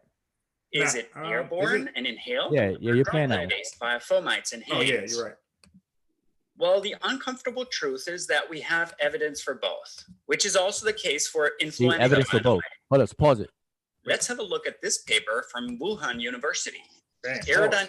Okay, so this is what people should do. They should follow the evidence, and Right. then wherever the evidence go, that's where you go. It's not a matter of being right or wrong or trying to prove something. It's just following the evidence. So they're saying they have evidence for both, and then so he presents this this study or whatever, and people can go ahead and look that up and all that stuff, and he's going to show the chart and the graph from it. And this is as of at least March 27th in terms of the video. But as time goes on, they may have further testing and change. So you got to just go with the evidence. So every conversation that people are going to have, you may have to update yourself. And so if people position themselves to debate and say, okay, I'm gonna crush you, you know, and all this other kind of stuff, that's not progressive. That's not going to do anything for us. Right. People out here dying. People out here getting real sick, and we up here being foolish doing that kind of stuff instead of following the evidence, keeping up with it. Because none of us are the people who are dealing with these viruses directly. We don't collect the data or nothing. So we relying on it. So we better sift out and filter the most reliable sources, because there's a lot of misinformation. And that's what we should be sharing with each other and bigging each other up for doing so, instead of trying to combat and sun each other or have one up on somebody else. That's what I don't really cater to. And that's what I've been hearing. So, you know, that's just crazy to me. And with y'all, guess what? We had Jeremiah Jude on the show. And and you know, that was the best he ever behaved. He even apologized to me a few times for getting too big. So,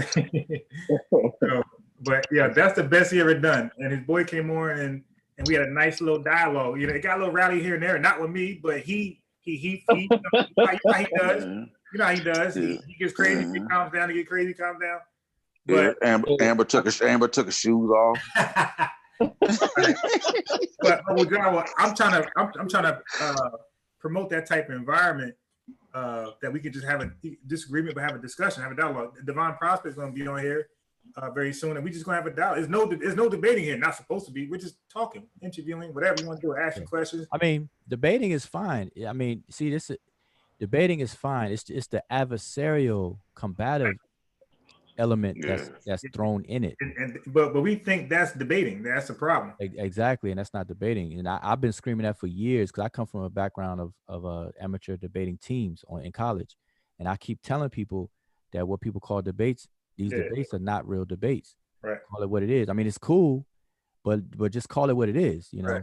Right. Yeah, but you know, there's something like primal inside of us, in our culture, that, you know, it's almost like we have a need for that type of adversarial thing. You know, like we love, like the battle rap. Speak for yourself, Haskala. No, I'm speaking. You speak for yourself like that. No. Primal. What do you mean primal? You know what? Hold on. I'm a source up. Go look on the views for these debates, with the battle rap style, and then look at the more academic type debates, and tell me how them numbers stack up in this community. It's It's always been that way because that you could do the same stats on reality shows where women are pulling each other's wigs off and stuff. Right. That's gonna get more views. That's what I said. In our culture, What channel is that on? There's a primal. There's like a primal. There's a primal hankering for that type of clash. You know what I'm saying? We love the clash. But is it all cultures though? I said our culture. Okay. Let's play this video. Not mine, though. Let's pause it for a second. I hear primal, and I'm wondering where he came up with primal from. That's not my culture. SARS-CoV-2 aerosol in Wuhan hospitals during the COVID-19 outbreak. These authors looked at aerosol and surface samples at the Renmin Hospital of Wuhan University, which was and is designated for the treatment of severe cases of COVID-19. And the Wujiang Fangsang Field Hospital, one of the first temporary hospitals, which was renovated from an indoor sports stadium to quarantine and treat mildly symptomatic patients, and from outdoor public areas in Wuhan during the coronavirus outbreak. They then measured the viral RNA concentrations in these specimens. It's important to know that these authors did not look at whether these viral specimens could infect cells in turn. They only looked for the presence of viral RNA. Wow. And here's what they found. In the patient area of Fangsang Hospital, airborne viral load was minimal and was entirely absent in the intensive care unit of Renmin Hospital. The negative pressure ventilation and higher air exchange rate inside the ICU, CCU, and wardroom of Renmin Hospital seem to have been effective in minimizing airborne SARS-CoV-2. Fangsang Hospital hosted over 200 mildly symptomatic patients in each zone during the peak of the COVID-19 outbreak. However, the SARS-CoV-2 aerosol concentrations inside the patient hall were judged to be very low, with ranges between 1 to 9. They also took deposition samples from 2 spots of the floor of the ICU rooms, and there they found a pretty high concentration. The deposited virus probably comes from the respiratory droplets or virus-laden aerosol transmission. They also found elevated airborne SARS-CoV-2 concentrations inside the patient mobile toilet in Fangsang Hospital. This may come from either the patient's breath or the aerosolization of patient's feces or urine during use. We know that SARS-CoV-2 has been isolated from patients' stools and bladders, and it's very much in line with another paper that we're going to get to shortly. The authors call for extra care and attention on the proper design, use, and disinfection of the toilets in hospitals and in communities to minimize the potential for transmission. What was particularly concerning in this paper is the high airborne concentration of virus in staff rooms, especially in changing rooms where staff removed their protective gear. The authors believe that one direct source of the high SARS-CoV-2 aerosol concentration in these changing rooms may be the resuspension of virus-laden aerosol from the surface of protective apparel while they're being removed. These resuspended aerosols originally may come from the direct deposition of respiratory droplets or virus-laden aerosol onto the protective apparel while medical staff are working long hours inside the patient area. Another possible source, of course, is the resuspension of floor dust aerosol containing virus that were transferred from the patient area to the staff area via the staff's shoes. In public areas outside the hospital, they found that the majority of sample sites had undetected. Now, they did that because they're not FDA regulated. You see, so they was sloppy on their PPE, taking off their shit. Or very low concentrations of SARS-CoV-2 aerosol. Except for one crowded gathering site about 1 meter to the entrance of a department store with customers frequently passing through, and the other site next to the remnant hospital entrance where the outpatients and passengers passed by. Similar findings were reported by these authors. They performed air and surface samples of 3 COVID-19 patients in Singapore. Samples were taken in the patient's room, the ante-room, and the bathrooms. The samples of patients A and B were taken after cleaning and were all negative. For patient C, whose samples were collected before routine cleaning, they found positive results with 13 out of 15 room sites, or 87% testing positive, and 3 out of 5 toilet sites, or 60% testing positive for the virus. All air samples were negative in this study. Now we have to consider that these were all special isolation rooms with a special kind of ventilation. The fact that air exhaust outlets tested positive suggests that small virus-laden droplets were displaced and landed there. But it's important to remember that all of these studies looked at viral RNA or viral particles, but we don't know if these viral particles were still viable and able to infect humans or cells in culture. So how long will viral particles survive? How long after they fall on a surface or get suspended in the air will they stay viable and able to infect cells or humans? That's what these authors looked at. They suspended the virus in air and on various surfaces like copper, cardboard, steel, and plastic, and took samples at various time points. They then looked to see whether that virus was still able to infect cells. So that's way stronger than just measuring RNA concentration. They found that SARS-CoV-2 was most stable on plastic with viable virus detectable up to 72 hours after application, seen here in the rightmost pane. There you go. Followed by stainless steel with 24 hours, 3 days. God damn. cardboard, and copper. Aerosolized virus remained viable for the entire experiment, which lasted 3 hours.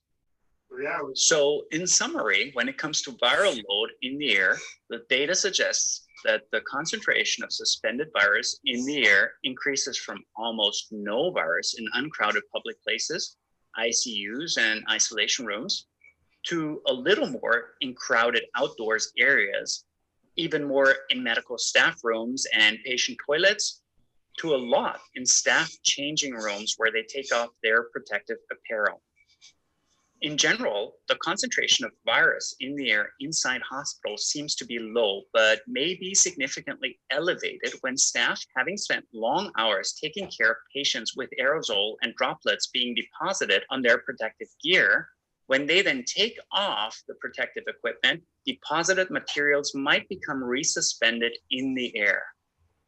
Medical staff might have a false sense of security when they're outside the patient's rooms, like in medical staff rooms or changing rooms. But the data suggests that these are the places where they're most likely to be infected. What the data also show is that patient toilets seem to be particularly prone to contamination, and heightened cleaning measures in these toilets seem to be necessary to prevent transmission. One last statement coming from this paper. These authors say that if there are ongoing contradictory findings in multiple studies, as with influenza and potentially also SARS-CoV-2, guys, we haven't been talking enough. More likely that the various transmission routes may predominate in different settings, Real shit. making the airborne route for that particular pathogen more of an opportunistic pathway. Hey, pause it real quick. Warm. Shit done now, but Yeah, I just wanted to interject something. I was just looking up the particle size for measles, and it's between 300 nanometers and 1000 nanometer. which is a micron. So 1,000 nanometers is 1 micrometer, and a micrometer is what they call a micron. Mm-hmm. So yeah, that thing is truly airborne. I mean, that thing's floating like a damn air balloon. The measles. That's the most infectious virus. Absolutely. One person it has a R naught of 18, like the 20 something. One person can affect 20 people. So the this coronavirus is between 5 and 10 micrometers. They said 5 and 10 microns, right? Yeah, it's. The aerosol, right? Because the other producer will start 20, right? The drop will start 20, right? Yeah. Yep. Yeah, the measles, no joke. But smallpox is second most contagious virus. So look, you want to look this video up right quick? Wait, hold on. I'm gonna finish this one. We could do all of these. I'm gonna finish one. I got the 4-minute follow up from here. So we got 20 seconds left. Then I'm gonna do the follow up. Then we can rock with yours. How long is yours? It's 11 minutes, I believe. Okay. Or 7 minutes. This means that the airborne route is probably mainly relevant for certain situations. Situational. And I'd say that would be the hospitals and hospital staff, as well as crowded and badly ventilated public spaces. Mm-hmm. Everyone else is probably more likely to get the virus through touching surfaces, bad hand hygiene, and touching their face. So that's what most people get it from full mic. All right, last one. Kids contribute to the spread of COVID-19. There's a lot of discussion if kids contribute to the spread of COVID-19. The authors of the following paper take an interesting approach to the problem. I don't know if that's the one. Hold on. That wasn't a follow-up. Let me see. Damn it. I was saying there's so much information out there, right? And like Dr. Mike is good.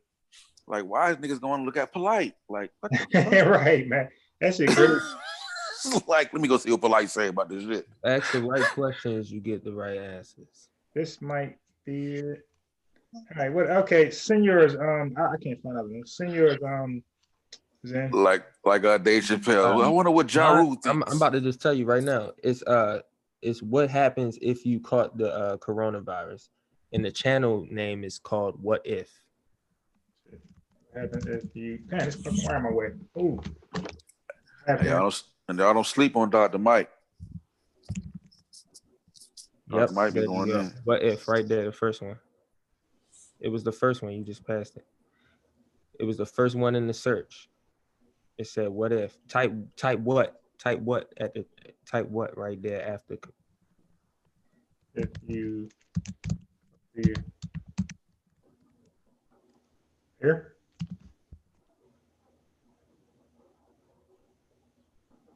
Nah, hey.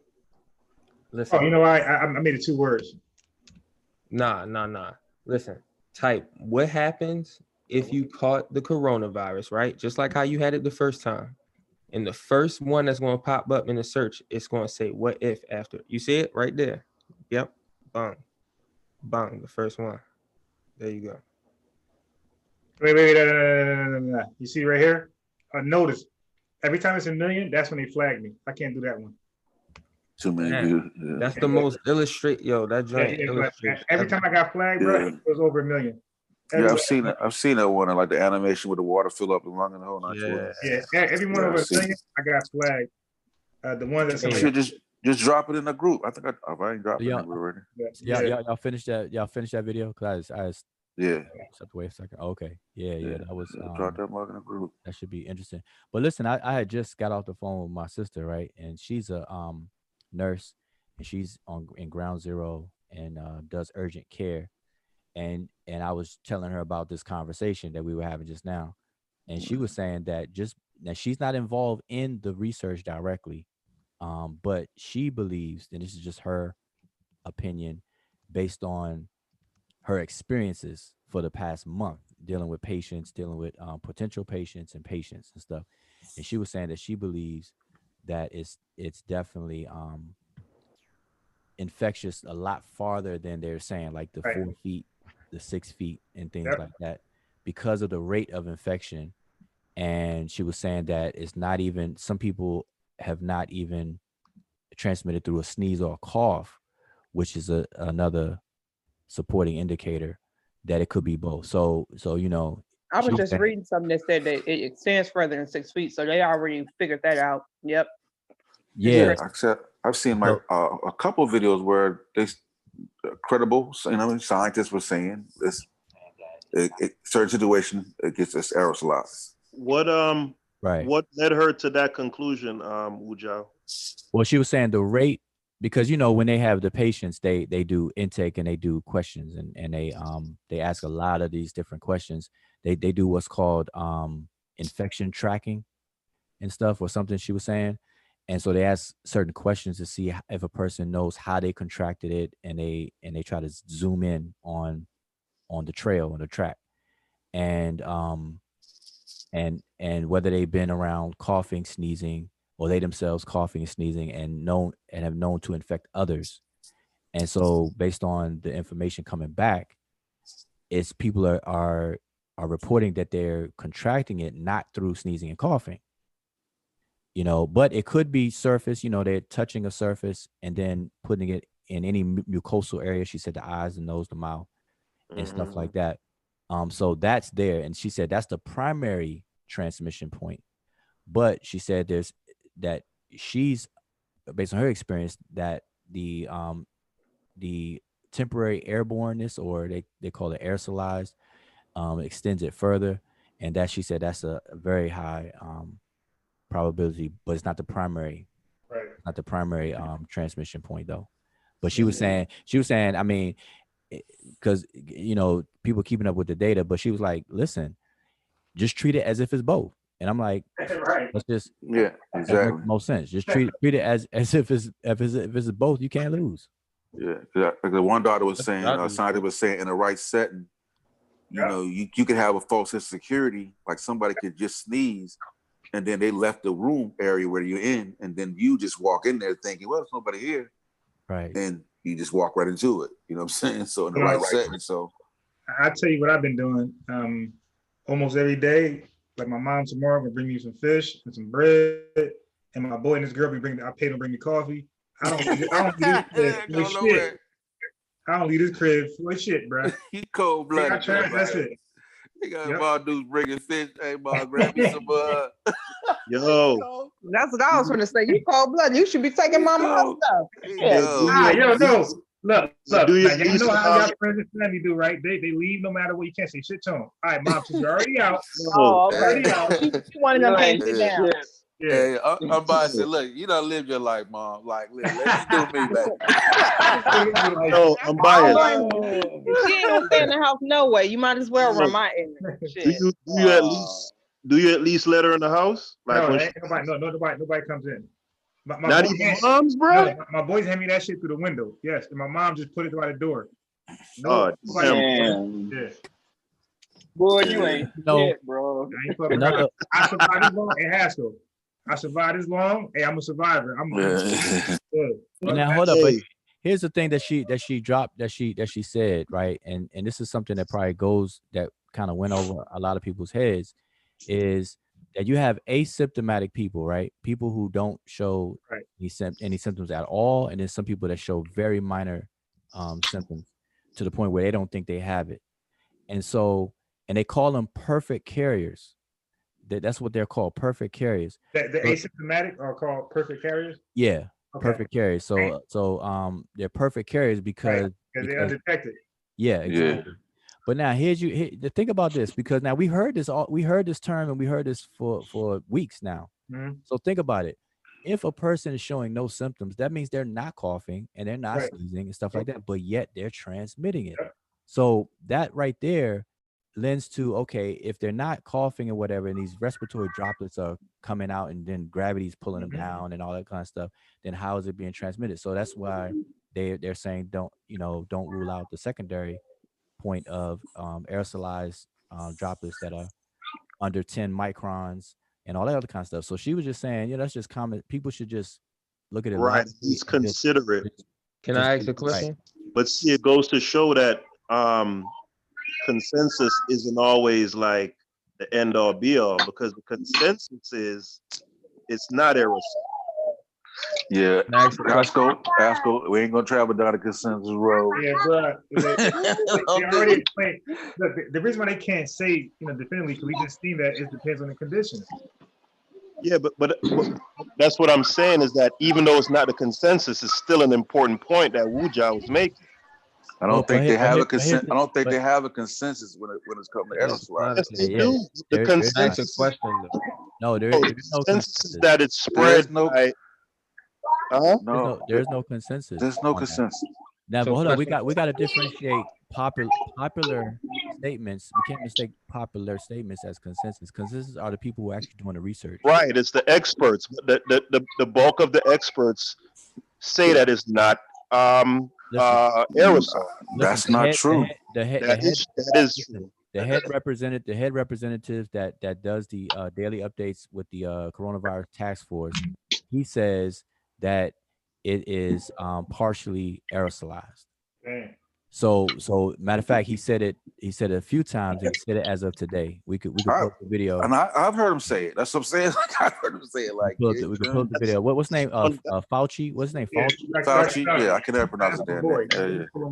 Yeah, I think I dropped the video. Yeah. Now we could say he's pseudo, but I don't. Not around me. So does everybody on the panel know their blood type? Nah, I don't. I do. Yeah, you should. I mean, so all right. So this question goes out to the people who know their blood type. I just want to just conduct a small experiment. How many of you guys have, since this thing has happened, how many of you guys have been sick or not sick within the past 4 to 6 months? I've definitely been sick. I have. And some of you guys noticed, like I could have sworn. That's why I went through that antibiotic test, because I really thought I had that shit, bro. Like I really was tripping one day. I had a fever. But do you know your blood type? No. Okay. And I know my blood type. I have been sick. What blood type is it, Amber? O positive. I'm O positive as well. Does anybody else on the panel know their blood type? Yeah, I'm A positive. A positive. Have you been sick in the past 6 months? Nah, it's 6 months. Yeah. I'm just giving a broader window, but yeah, it's probably more so 4 months. Yeah. Within the last 6 months, You said what, bro? No, I said I could recall feeling under the weather in the last 6 months. I don't know if I correct. Around what time? As being sick though. Around what time though? I'd say probably a few months ago. What's that? Let's December? say, yeah, let's say around Okay. November, December, maybe. Okay. Anybody else know their blood type? Ujaru. Yeah, I'm A positive, but I haven't had any. You haven't had no. Okay, cool. Yeah. All So what's the correlation with the Because I've seen scientific research that was saying people with O positive, well, not O positive, excuse me, but with type O blood type is more resistant to the virus than other people, from what researchers were saying. What's the percentage rate though? Like what is it? What they were saying, because of the antigens present on the blood on A is more susceptible in comparison to O. How high of a disparity, you remember? Nah, there's if you actually Google it, you'll probably find the NC. Yeah, it's a study. I'm just asking. I'm not. No, I just want to know the disparity. I'm just trying to, because it's ongoing research, so I'm doing my own research from the people I know. Yeah, no, you're right. I've actually read that study. I think I have a bookmark. But I figure you have. I posted it a few times. Yeah, here's the thing with that too, though, because we got to understand that this virus attaches to ACE2 receptors, right. Mm-hmm. And people who are at risk are people who are, you got obese people, but then you had diabetic people with diabetes. Yeah. There are definitely variables that I can't account in one sentence for sure. But and but I wanted to make this point just to say why I said it, just because you was talking about how we have perfect characters. You see what I'm saying? Mhm. So just because, you know, we're fine and we might have made it through, that doesn't mean that we weren't those perfect carriers. See what I'm saying? We walking around with something we didn't even know we had a few months ago before it became an issue. Right, So that's what I'm those are saying. some of the variables that I'm talking about that we can't possibly factor in because we just getting all the information and all the data now. Like, you know, it's just starting to come up now of how much this thing is transmitting and how much it's growing. Yeah, because like you know, is he a heavy smoker? Is he obese? Yeah. What other health complications do you have prior? Yeah, so many variables. Yeah. Where do you work? You know what I mean? Like, what type of chemicals do you ingest on a daily basis? You know, I mean, it's so many different variables when it comes to billions of human beings on Earth, man. Like, like we can't we can't factor it in. We just have to assume that we are all thinking on the same page at some point. Let me ask y'all something. I want to ask you something. I had a conversation, right? And I see the potential where this could get really, really just misconstrued. It ended up being a straight conversation, but I could see how this can get really, really jacked up. A lot of people compare the coronavirus to the influenza, the regular seasonal flu, and they do so in lieu of trying to downplay the coronavirus. I heard that before. Yeah. And they use the numbers to do it. And so I had a conversation about, and by the numbers I'm talking about, they're using the wrong set of numbers. They're using the population versus death rate instead of the infection versus death rate, Right. which is the morbidity rate. So I had to straighten that out in a conversation, but I realized that a lot of people are doing that and misconstruing. You know, they're using accurate numbers, but they're using the wrong ones, the wrong numbers. Like I think somebody said that earlier. People can misinterpret the facts. So I don't know. So I just want to bring it up. I don't know if y'all are you know, bore witness to people doing that, or you yourself maybe. Yeah. But to my understanding, it's not necessarily the death rate that they're concerned. It's how infectious it is.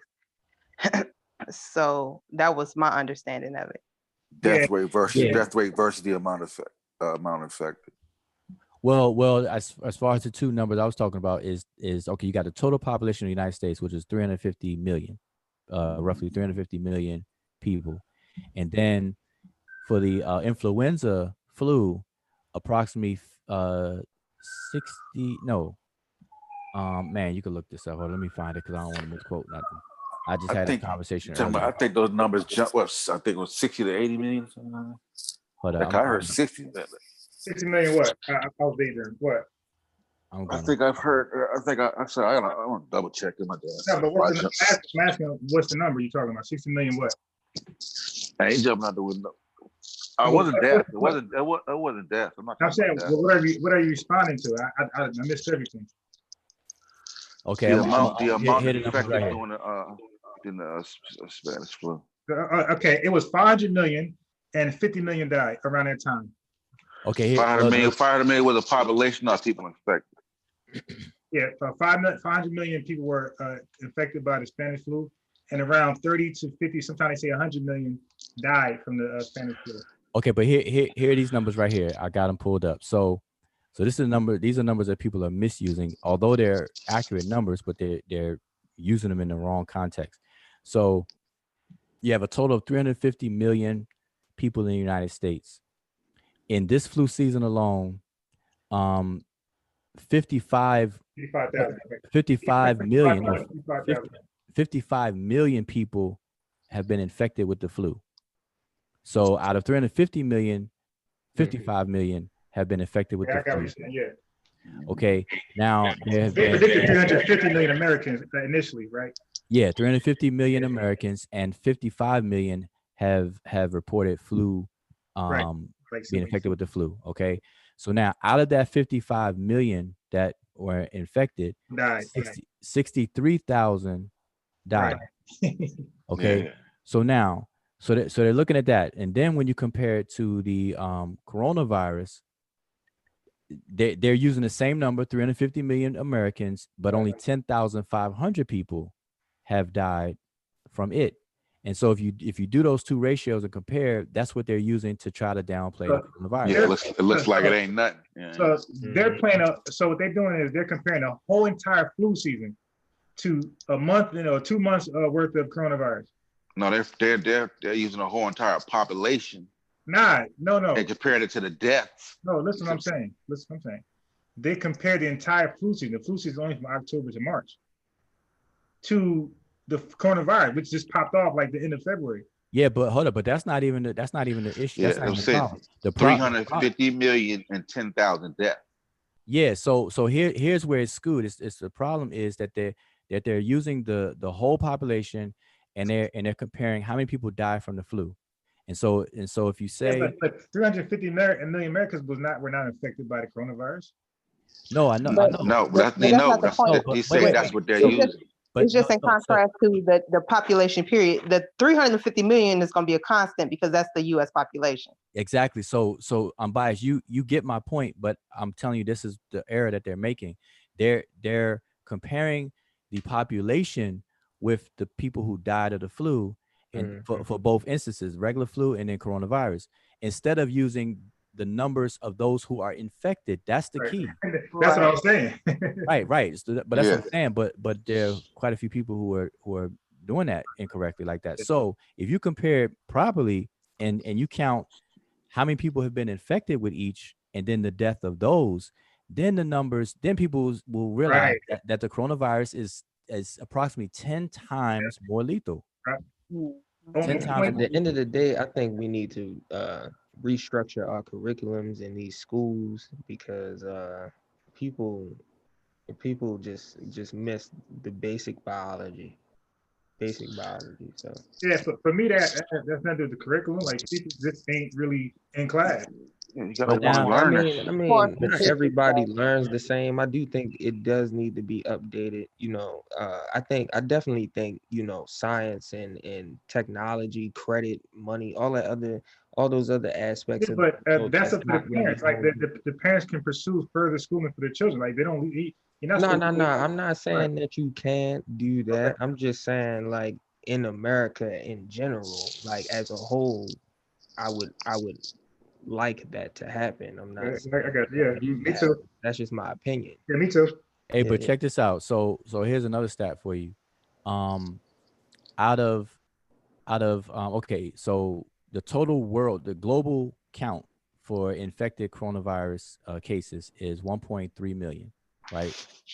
I'll say 1,350,000, and out of those, 361,000 are closed cases.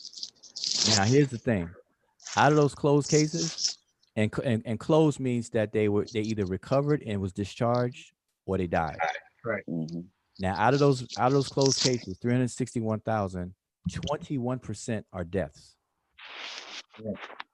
And see, these are the numbers that these folks, that these researchers and medical folks pay attention to. But us lay folks, we see it and we don't know how to kind of properly. And that's why I'm going here next. That's a huge gain compared to the regular season. That's a good segue to this right here. Let me play this right here, and you guys can. It's a closed case. What's that? This is the dude that the watcher put me on, that little Asian dude, the surgeon. Oh yeah. Nigga, I put you on that shit. What does closed case mean, Joe? What is what? Say what was what? When you say 360,000 closed cases, what does the term closed case mean? Oh, closed cases are people who were infected, and their case closed. Either they recovered and was discharged, or they died. Okay. So 79% of those closed cases were recovered and discharged, and 21% are deaths. Right. You tripping, Zen? What? I'm tripping? Yeah. Hold on. Yeah, hey, Zen. Hey, let's not do it. Let's not do it, man. Right, okay, hold on. So let me play this. I did it. How about that? I sent all three of y'all everything. It was me, bro. Okay, well look at you, bro. Hey, Zen, let me make a correction. Zen, you're right. I made you.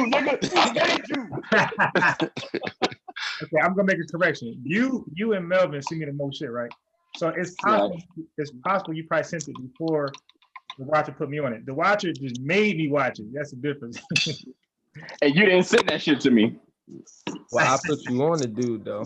Right. No, you didn't, bro. I sent the email that you overlooked, and that you brought it up. Nah. It's all good. It's all good. It's all Let's good. just play the video, man. Okay, so this is going on to what John was saying. I already had this pulled up. It's funny how you just touched on it. So this is her experience in the as a surgeon. She's put ground zero. So it's kind of low. Oh, this one. No, that's the one. The biggest issue is that, you know, and the people who haven't seen it happen yet, you know, it's slowly making its way, right? Mm-hmm. So remember, it's everywhere, but it takes 14 to 15 days in places before it manifests itself.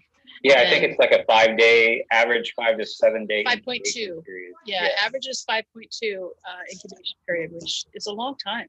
Mm-hmm. You know, if you figure the common cold is 1.8 days, and so if it's not in your area yet, you know, even if you're staying in, it's coming. It's coming. So what are the presenting symptoms? Usually by the time the patients come to the hospital, what's the difference between getting admitted versus getting sent home? It's respiratory failure.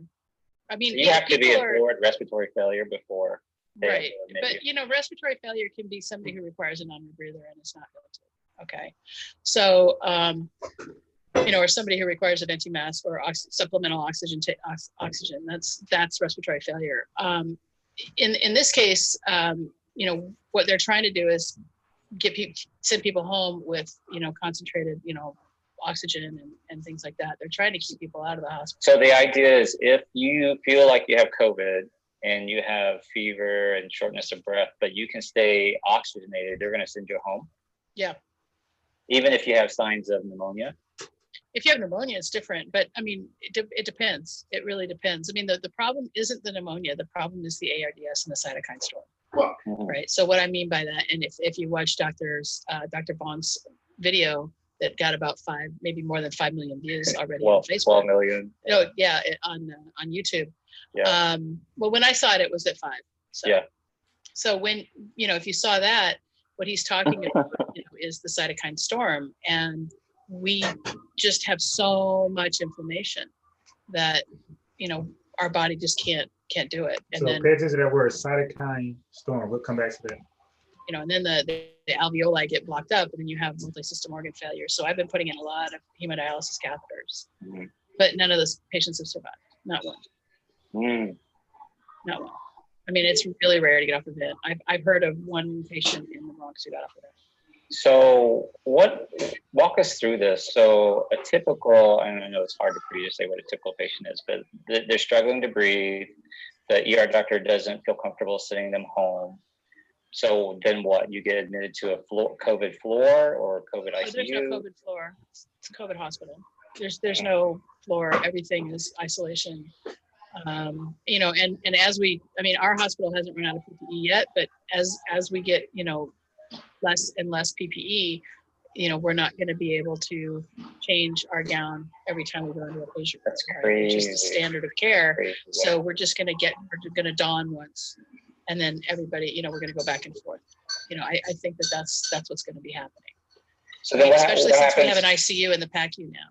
So what happens with like the patients who have like a heart attack or a stroke that are presenting with something that's non-COVID related? Are you guys shipping them off somewhere, or? That I don't know. I mean, I'm not an ER doctor, so I don't know what they're doing with them. I'm sure they're getting seen, but you know, we don't have a cath lab at our hospital. Not yet. We're in the process of building one, so they're probably getting shipped to a local cath hospital.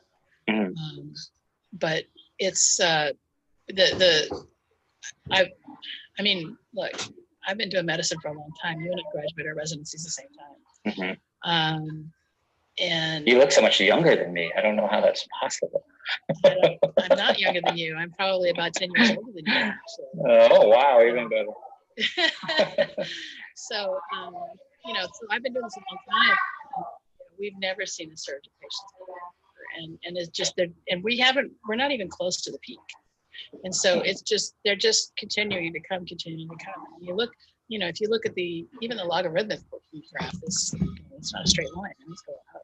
No, it's bad. So I'm just trying to walk a patient who's concerned. Maybe they have symptoms. If you're mild symptoms, if you're able to hold your oxygen saturations, they're going to send you home from the hospital. Maybe some supportive care, supplemental. I think we can start sooner than that. Let's look at what happens from an outpatient setting, right? Okay. What we would do here is you would contact your primary care doctor and do a telehealth visit. Mm-hmm. And if they felt it was necessary, they would have you come in for a test, right? And right now it's a nasal swab, but next week we're going to have antibody tests. So they'll take your blood. And then after that, if they find that you're having respiratory problems, they'll send you to the ER. They won't. A lot of people are going with fever and respiratory, symptoms, fever and shortness of breath, fever and shortness of breath, fever and shortness of breath. And then, it's a matter of chest x-ray and or CT but I'm going to tell you, you and I, we've done our fair share of ARDS. When you do a surgical residency, you see ARDS because of trauma. Mm-hmm. So I've seen my fair share of bad x-rays, and I have never seen x-rays that look like this. This is bad. And it is, the lungs just, they just look like shit. I don't have any better way of putting it. It's the shittiest x-rays I've ever seen in my career. So just a lot of opacities everywhere, like spots everywhere. Yes, and ground glass, a lot of ground glass. Yeah. And there's some reports talking about so somehow you talk, because I know you get flagged if you play let it play too long, right? Right. I was getting to the part where she's going to talk about so she's getting right there, the part about the death. So I want you guys to hear this part when she talk about, because remember, he's narrowed down to like who leads the bodies they bringing out in the trucks. You talking about? Yeah. But listen, what she said too, it speaks to the point of this the new buzz talk is that the hospitals are empty. Like people want people to go to the hospital and stand outside and take some cell phone footage to prove that the hospitals are not really full like they're saying, and all this other kind of stuff. And she's speaking to that, because my sister was actually just telling me now that they're going to start setting up tele examinations. Yeah, exactly. But they've been doing that for a while, actually, because I got a couple friends who are doing that right now because they're in questionable condition and they're serious enough condition where as though they need to come in, but they're on the telephone calls with their doctor 3 times a day.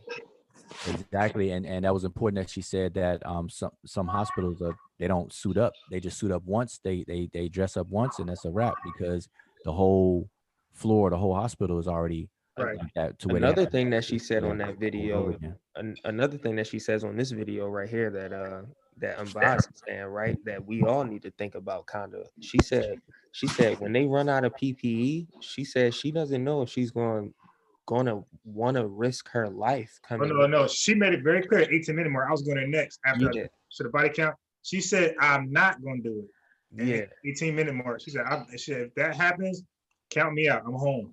Yeah. So you selfish bastard. I want her to get. Well, I mean, that's not really selfish. Think about. She explained. It's not going to be just her. Right. Well, she explained for herself. She said this is hospital. Well, not giving her up correctly. She got a daughter and a husband to come home to, and you know what I mean? Son, a son that has cancer. Right. So don't put it on. This is what she's saying, not me. She's saying don't put it on her.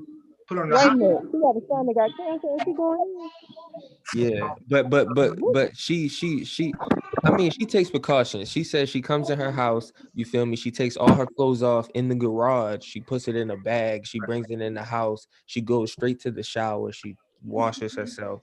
Then she washes her clothes. Like she takes those type of precautions. Most of the doctors do. Right. And so that's what I was saying. At a flavor company that I was interviewed at, everybody's is mandatory to take a shower there. That's just fucking powder.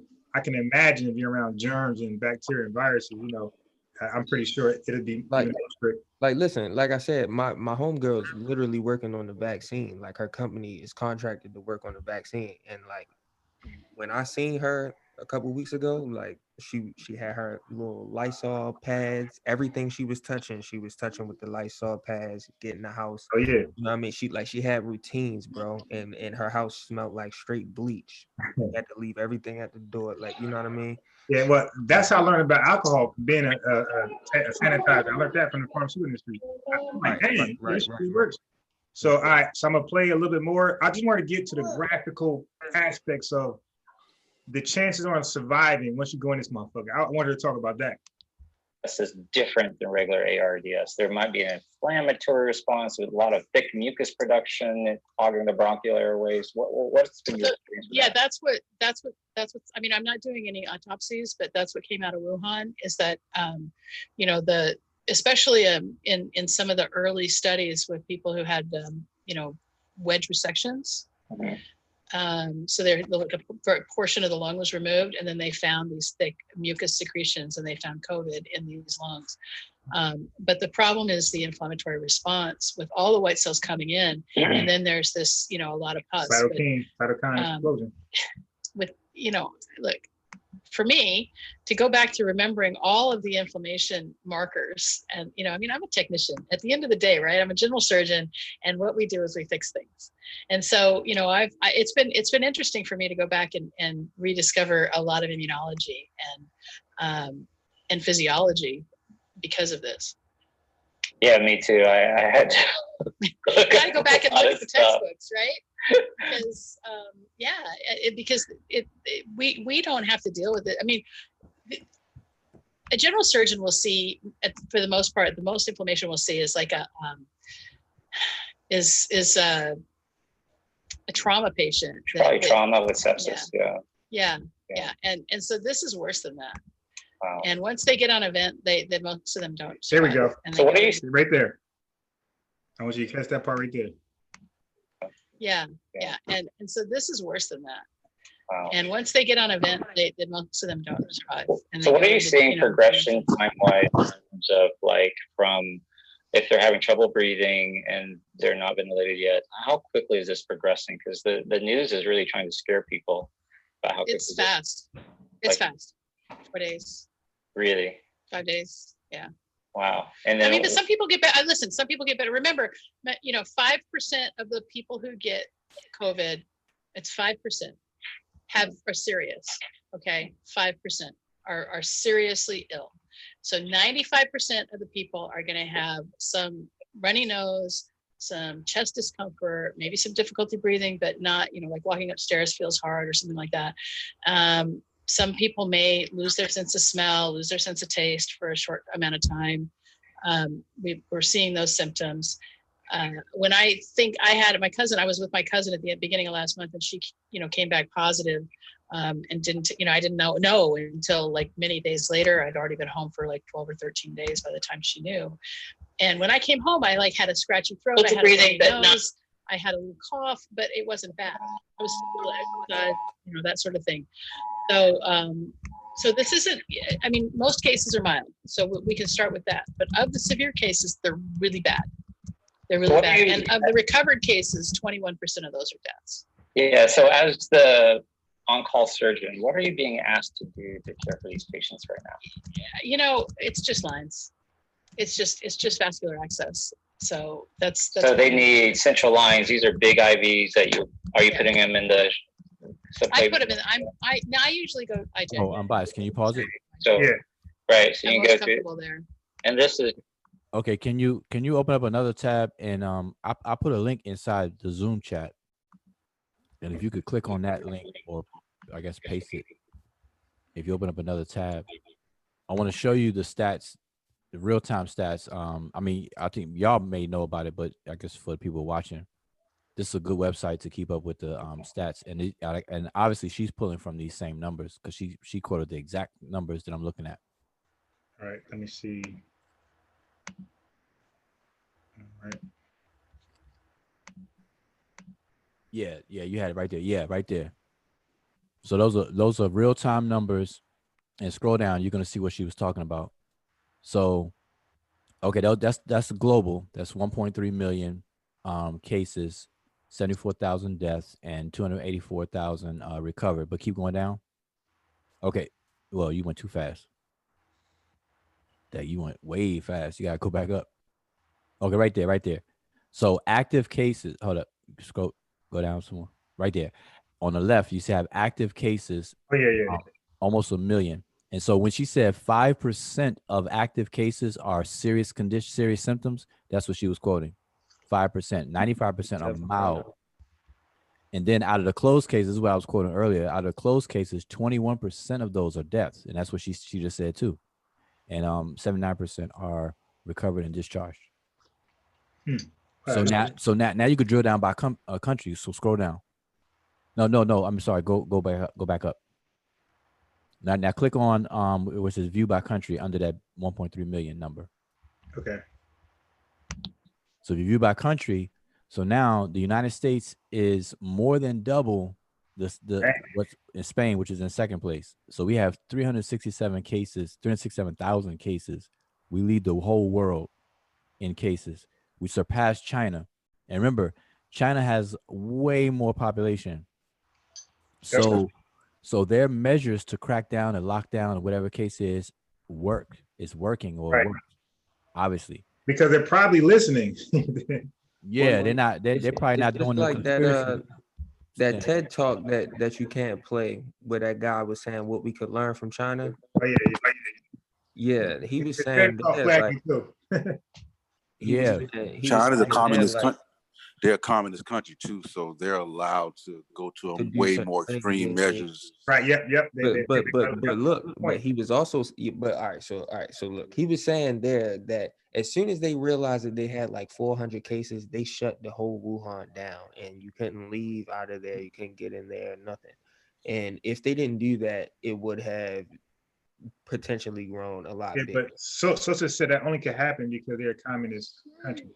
Yeah. And I'm about to get into that part because he says that in the video, and that's why I was trying to get you guys to watch it. So when I say this, it wouldn't sound confidential. Yeah. But the guy was saying that basically China is now pretty much questioning how they're going to distribute information now because of this incident. They realize they need to make things kind of more free. Somebody got mute out. Because of how restricted this information was. Like he was kind of saying how things are changing over there because he is living in Hong Kong. But yeah, I don't know. It's just kind of they just made a crackdown on what they can eat now. No more eating the wild game. Like they're kind of they did. Yeah. They just passed like no more. Not only look at Russia. Is Wuhan like a hub for like the live animals, but they also like a hub as far as like a station to go travel across that part of the country. So it's a lot of people coming there. You see what I'm saying? Look at Russia as well. Look how low those numbers are. Only 6,000 0.03 over here cases. So that's a big difference. But the United States is leading more than double of the second place person in Spain, which is second place. Because you got to figure too, we would probably have a larger intersection of more internationals. Yeah, I was just always thinking about international travel. Like, how much international travel do we have going from United States to China? It's probably a lot more than what we have from the United States to Russia. But check this out too, though. Now, when you see the total deaths, Italy is in first place. The United States has the most testing. Almost 2 million tests have been administered. So that's a big difference too, because the more tests you have, obviously you're going to have more chances of either positive or negative, and stuff like that. So these are kind of numbers that people got to really look at and take in context and not misconstrue. But I've seen people in these conversations over the past few days, they will see these same numbers, but they'll misuse them, misapply them. So we just got to be careful with that. Yeah, one thing I'll say on those numbers, though, is in the cases of the flu, like that 55 million number that was spoken of earlier, you know, that number isn't a number based on like 55 people being tested or anything. It's a model. You know, it's like a statistical extrapolation. Whereas I think with this corona, these are pretty much hard numbers. If Why do you anyone think that? understands what I'm saying. Well, I heard that too, but it's what's reported. So we can only go Yeah. by what's reported. Not, Right. you know, you're gonna have Is it the undocumented. I mean, you don't know what's potentially in the population. So you only know what you're testing. So what you're testing that's not comparable to the population. Yeah, but what I'm saying is in the case of the flu, when they say 55 million people were infected, Yeah. they're not saying they have like hard evidence to show No, that. but what they're saying is that they have data saying that 55 million people came in and they tested positive for that. Yeah. No. That's erroneous. That's the whole point I'm making. Why At is 55, that erroneous, bro? They have Let the him data explain. right Just there. let him explain it so we can see where he's going with it. Because I want to see. Are Well, you got it? listen. Are you gonna pull it up so we can see it? What? Well, listen, the site, the link I gave, not the one you just pulled up, but the other link tells you where these numbers come from, how they come to the numbers. Just look at and, it. and it says these estimates from the CDC, this is for the United States, are based on weekly influenza surveillance data, and they're preliminary, so they're not going to be pure numbers. right. That's They're what gonna I'm saying. they're gonna give a range, and so they don't give you a hard 55 million. They give you a range, so it's actually 39 million to 55 million. Okay. That's the two extremes, and they know that it falls within there. Yeah. And as far as on the death number, it's 24,000 to 63,000. So they never give you exact numbers like that. Yeah, but what I'm saying is the greater point is even if it's a range of 39 to 55, it's not based on 39 to 59 people reporting that they have the flu or being tested. It's an extrapolation. But see, that should be self-evident because if they only go by reported, then they won't have to give you a range. So the fact that it's a range alerts everybody that it's going to be based on not pure numbers, not reports. So Right. So for instance, if they know for an absolute certainty that, let's say, 1 million people were tested as having the flu or whatever in a certain geography, then based on certain other statistical data, they will make an extrapolation to say, well, it's likely that another 2 million are infected that we don't actually have tests on, based on what they know as far as the transmissibility of the flu virus, etc. That's what I'm saying. The numbers, the known unknown. The known unknown. Yeah, and I think we're saying the same. I think we're saying the same thing. Let me just say this. I think we're saying the same thing.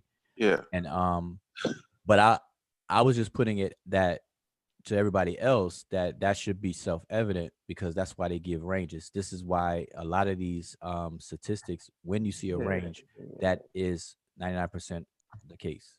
The watcher, you still there? They're not giving you exact numbers. But the CDC explains their influenza surveillance system, the purpose and its methods. It's on their site. All right, so this right here is for the watcher because we talked about this. So this is somebody else thanking me for that video. The watcher. My man. Yeah, all I get is comments every day. Somebody saying something like, "Thank you." It's crazy. Yeah. Every day. And by the way, Lynn, I looked at the YouTube. You didn't send me that video. Oh, okay. Well, Lynn in the chat. Fuck, I keep calling Kip Lynn. Lynn did not send you nothing. Hopefully, now I'm like, damn, I'm trying to get her to get to it. Go. You guys, for those of you watching, you've probably seen where someone in the hospital has like these big IVs coming out of their neck or their shoulder areas, and you use those to give some of those heavy, powerful medicines, right? Yeah. Are you seeing a difference as your hospital starting to use the hydroxychloroquine and the? Oh yeah, they use it. Doesn't work. It doesn't work. It looks like it's really working in the outpatient setting, more than anything else. And so, there is an anecdotal study, not study, it's an anecdotal report out of Curious Joel, which is in Monroe, New York, which is about an hour from me. Shit doesn't work. And that's a big Hasidic community. And the doctor who takes care of them, as soon as they start symptoms, will give them Plaquenil and Zithromax, and they haven't had any hospitalizations, or so they say. It's hard to say. It's completely anecdotal. There is no study behind it. I think it's important that people watch and understand that, because there's a lot of, unfortunately, I've started listening to the daily updates by the presidential team, and I can't do it. Don't do it. Don't do it. It's every time I can barely listen to Cuomo. I don't listen to Cuomo either. Every time he starts talking about medicine terms, I'm like, oh my God, you are so misleading the general public, because he's talking about like, oh yeah, you should just try it. Just like, what could it hurt? I'm like, oh my God, dude. Do that with Plaquenil. We're seeing a lot of, according to my ID colleagues, we're seeing a lot of side effects, and it's not worth it. So, but I don't know what those side effects are, so I'm not, this is just anecdotal. But one of the things that, because for those of us who are on the front lines, and if you're a nurse or a PA or a doctor or a nurse practitioner or a nurse anesthetist or somebody who is in there seeing the patients, the recommendation is supplement with vitamin C and zinc. Right. So, but don't take zinc for 20 milligrams, that's it. And only for 2 weeks with zinc. So I was when the. Did you hear that? Did you hear that, unbiased? Yeah, that's hold on. Okay, here we go. I do this, you guys just spectate. That's symptoms. You forgot what this shit does. It relieves symptoms. The zinc can't penetrate the cell. And that's what a vaccine does, or some type of shit like that. It needs help to penetrate the cell. Zinc can't get to the cell that's infected. I was just talking about when we had the discussion about old girl and the vitamin C, and I said she did say it was anecdotal, it wasn't backed by research, but that it was proving to be an effective treatment as far as she knew. Yeah. So again, the word treatment about the symptoms. What's going on here?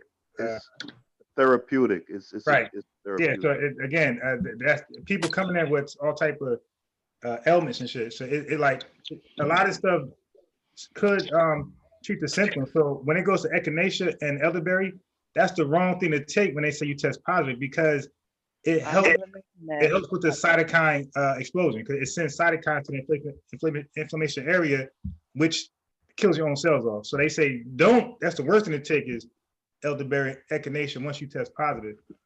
Yeah, I never mentioned neither one of those. No, that was just for Amber. Relax. This is not for you. That was just, remember I said pay attention to that word cytokine explosion earlier. When she said it, I wanted opportunity just to say that. That's all. Guys, I put in the back chat a CDC sourcing for how they estimate influenza infections, deaths, etc. Yes, I want her just to touch on the chances of somebody surviving. And she keep going lead to it. He keep asking new fucking questions. Stop it, man. Let her go in. This guy right here. And azithromycin. I was thinking back about their mechanisms of action, and the outpatient setting apparently it's working. I don't actually know the mechanism of action of either of those drugs, and I haven't looked it up. So if you want to let me know, then we can talk about it. But at the end of the day, what we're trying to do is treat overwhelming sepsis. And so, we have the cytokine storm, we have there you go. Pneumonia because of that, and then we get multi-system organ failure after that from the sepsis. And they're treating that. And my, as a weight loss surgeon, my following is mostly obese patients or formerly obese patients. And so, but I did put, yesterday I put a line in somebody who was probably a BMI of 60. And today I put a line in somebody who's probably BMI of like 40, 45. Talking about obese people. Body mass it's index. a confounding factor, sure. I mean, obesity is a confounding factor for lots of diseases, cancer and whatever. I don't have to tell you that. You're right. So. And then you messaged me today and said you put in dialysis catheters. What's happening there? Can you explain what's going on? So it's multi-system organ failure. So we're having sepsis.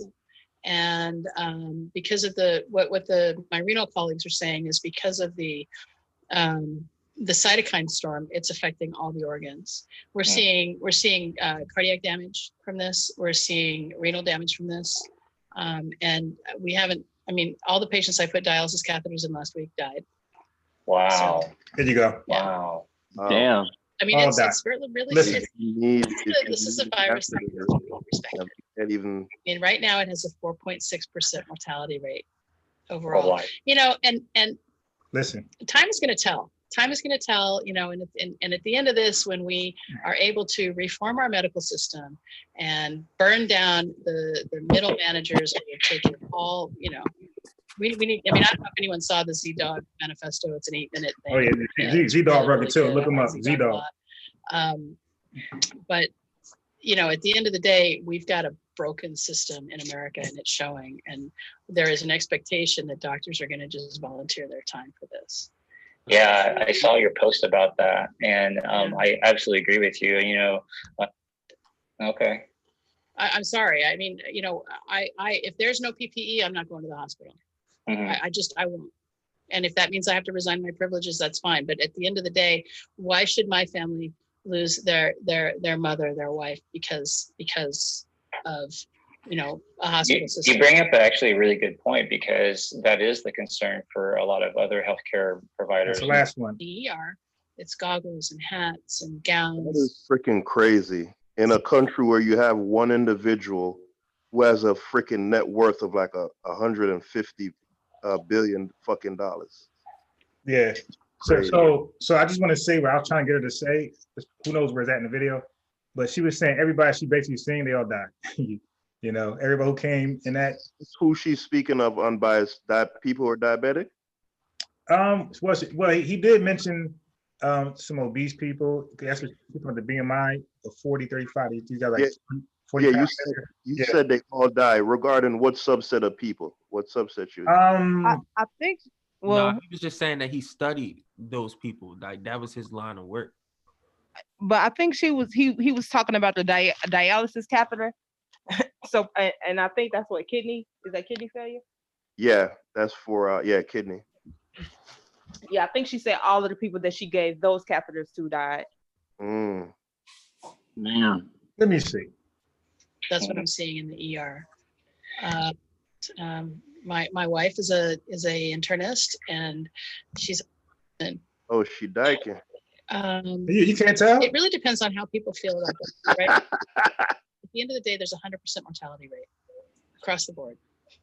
100% for who? Go Hey, back. Yeah. Let me go back.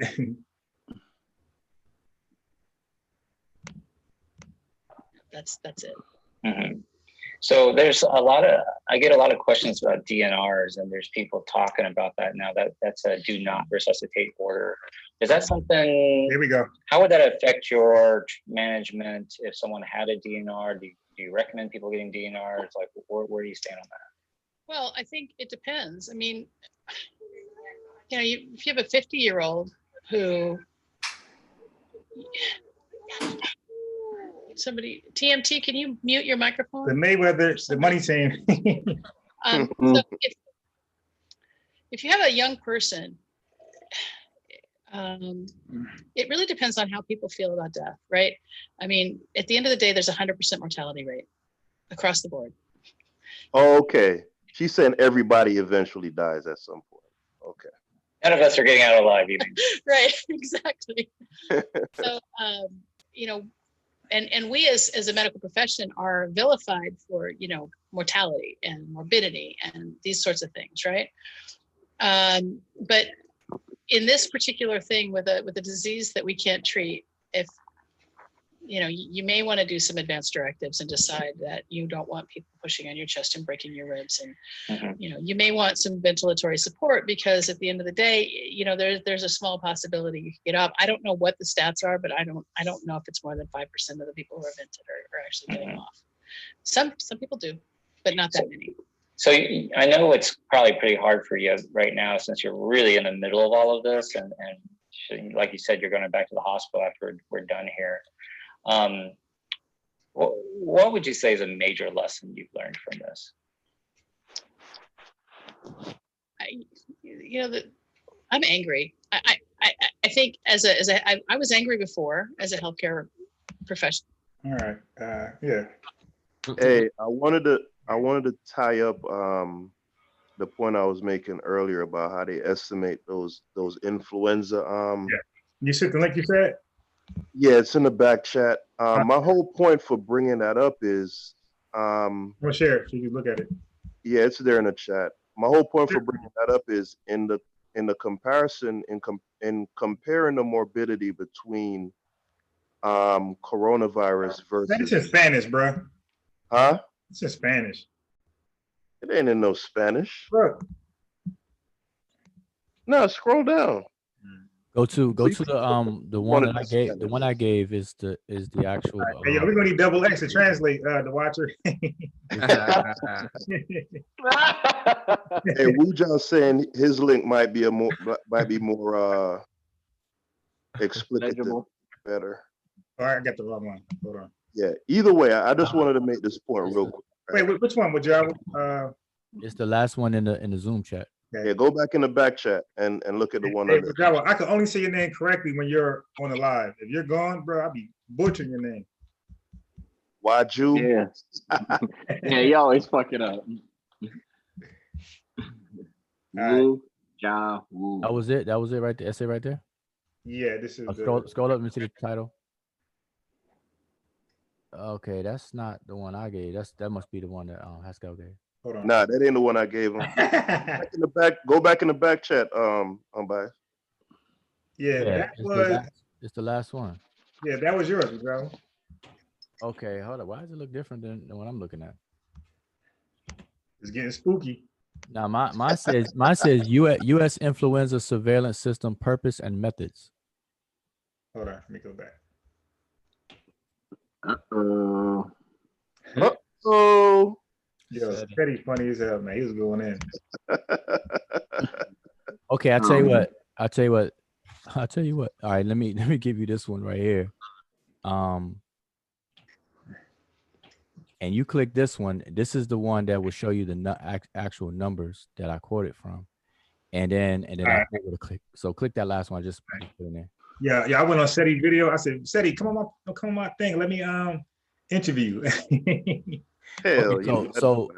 So this is gonna lead to what Haskell showed. So here's the hold up, scroll up so we can read the title. It says the preliminary in season 2019-20 burden estimates. So they tell you it's estimates. Right. And this is the season from October to March, like you said. And so the asterisk, see that says CDC estimates, and they have an asterisk. So scroll down. Those are the numbers I quoted earlier. So if you scroll down to the asterisk, keep scrolling down. Hey, this actually climbed. My first came in was 55,000, so it actually went up 8,000 when I first looked at it. The first asterisk says because it's you jump pretty far there. Right there. Because influenza surveillance does not capture all cases of flu that occur in the United States, CDC provides these estimate ranges to better reflect the large burden of influenza. These estimates are calculated based on CDC's weekly influenza surveillance data and are preliminary. So when you click on that link, weekly influenza surveillance data, it'll tell you how they go about doing it. That's right. The methodology behind how they extrapolate the numbers. I wanted to make a quick point, a greater point.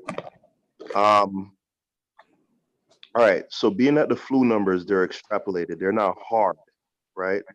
I want to say the deaths are hard numbers, but the infections are extrapolated because obviously they can't test everyone, and there are people out there who never get tested or they don't know, but they have it, so they're kind of estimating, like you said. Whereas with the coronavirus, from what I understand, those are hard numbers. Wait, hold on. Huh? Wait, how's that possible? Because they're estimating because they understand people catch the flu, never get tested, never go to the hospital like myself. Right. They recover. So same thing with coronavirus. These people, like, I think I could be wrong, but I could have sworn I had it. Right. No, hold on. Let me finish up. Because right now the worldwide numbers is 1.3 million infections, and I believe that the deaths are at what 63,000, somewhere around there. And I want to say those are hard numbers. Those aren't extrapolated. So my point is, the disparity in the morbidity is kind of skewed, in that the number of infected on the flu side is so much larger because it's an extrapolation, whereas on the coronavirus side, it's a hard number. I may be wrong there, but no. But see, that's what you said is not incorrect, but that's negligible, in depending on how what we're talking about. So influenza infects a sixth of the population, whereas the coronavirus hasn't even, like we saw, only 300 some odd thousand people. So the morbidity is the infected number divided by, or the death divided by the infected, for both things. And it's so negligible when people try to compare it for the purpose of trying to downplay corona. And that's the whole point that people are using it for, and that's just wrong. Yeah, but this is what I'm saying, Wu Jiao. If the number on coronavirus is 300,000, right? They're not extrapolating for those of us who have contracted it and never knew, didn't get tested, didn't show any outward symptoms. So I'm saying, if they were to extrapolate, right, for those people who they don't know about, similar to how they do with the flu, the disparity between the numbers would shrink. Well, they're not. I get what you're saying, but then you got to be more precise, because the number they give for the flu are symptomatic people. So I mean, symptomatic estimates, not the asymptomatic folks that like you said, for corona, people who walk around don't know they have it, therefore they're not gonna get tested, and no one knows the wiser. So their numbers are not even that hard. Also, because we don't know. Like right now, looking at these stats, we don't know if the person is, the cause of death is COVID-19, or they had COVID, the coronavirus was infected and they died of something else. So that has to be teased out too, because technically, obviously at the end of the day, everybody dies of cardiac arrest, but the cause that leads up to all these kind of things, the cascaded things, and depending on how they categorize it, is what's going to skew the number, or add to the number or subtract from the numbers. So the whole point is that people are wrong and foolish for trying to compare coronavirus to the seasonal flu in order to try to downplay the coronavirus. That's just stupid. All right. Hey, now dealing with the cardiac arrest, right? Amber, you brought up something about it affecting the heart. Is it that you're relating it to because it leads to cardiac arrest, or you were saying something different than that? They were saying that they're trying to see if it damages the heart. I think even in recovered patients, they may have some heart issues. I'm not sure if it's because it leads to kind of organ failure all around. But I dropped the link in the chat earlier.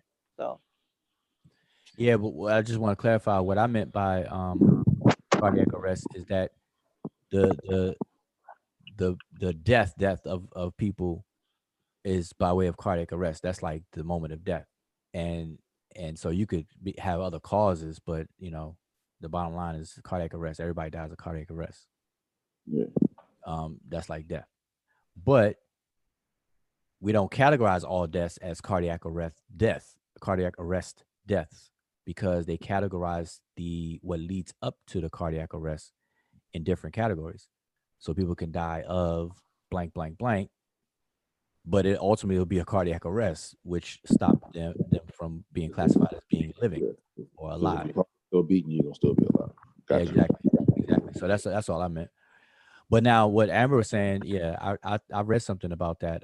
But see, you got to understand this virus. That's what I'm saying. I wanted to see it. Like, let's look into it. Like, I'm trying to figure out what. Yeah, I didn't save it. It was in passing because because the focus is on these. I dropped it in the link earlier if you've been here from the beginning, or I'm not even sure if you haven't. Oh, you don't see it no more? Which one? There's two in here. I haven't seen it.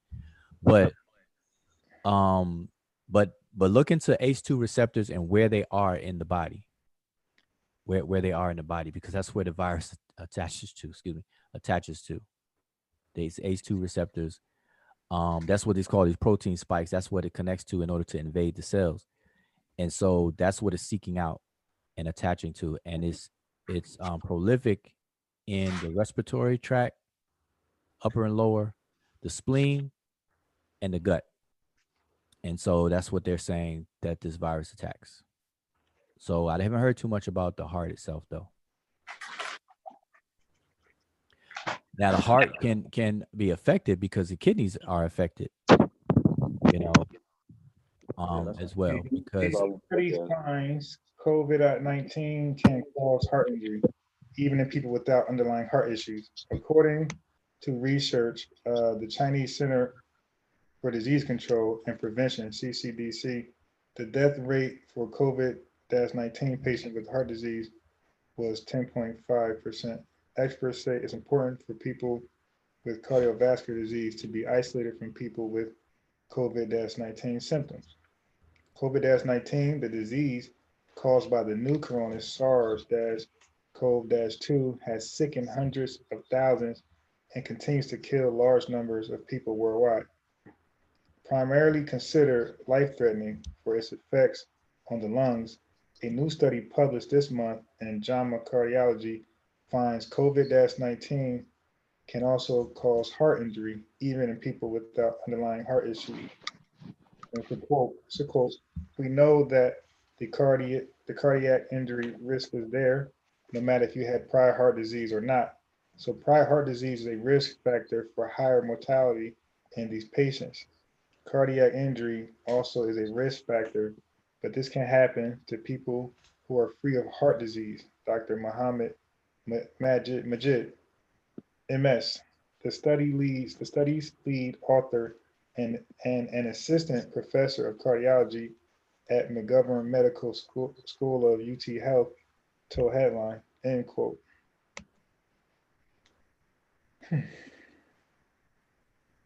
So yeah, so that was, wait. So it says not just COVID-19, but also other viruses.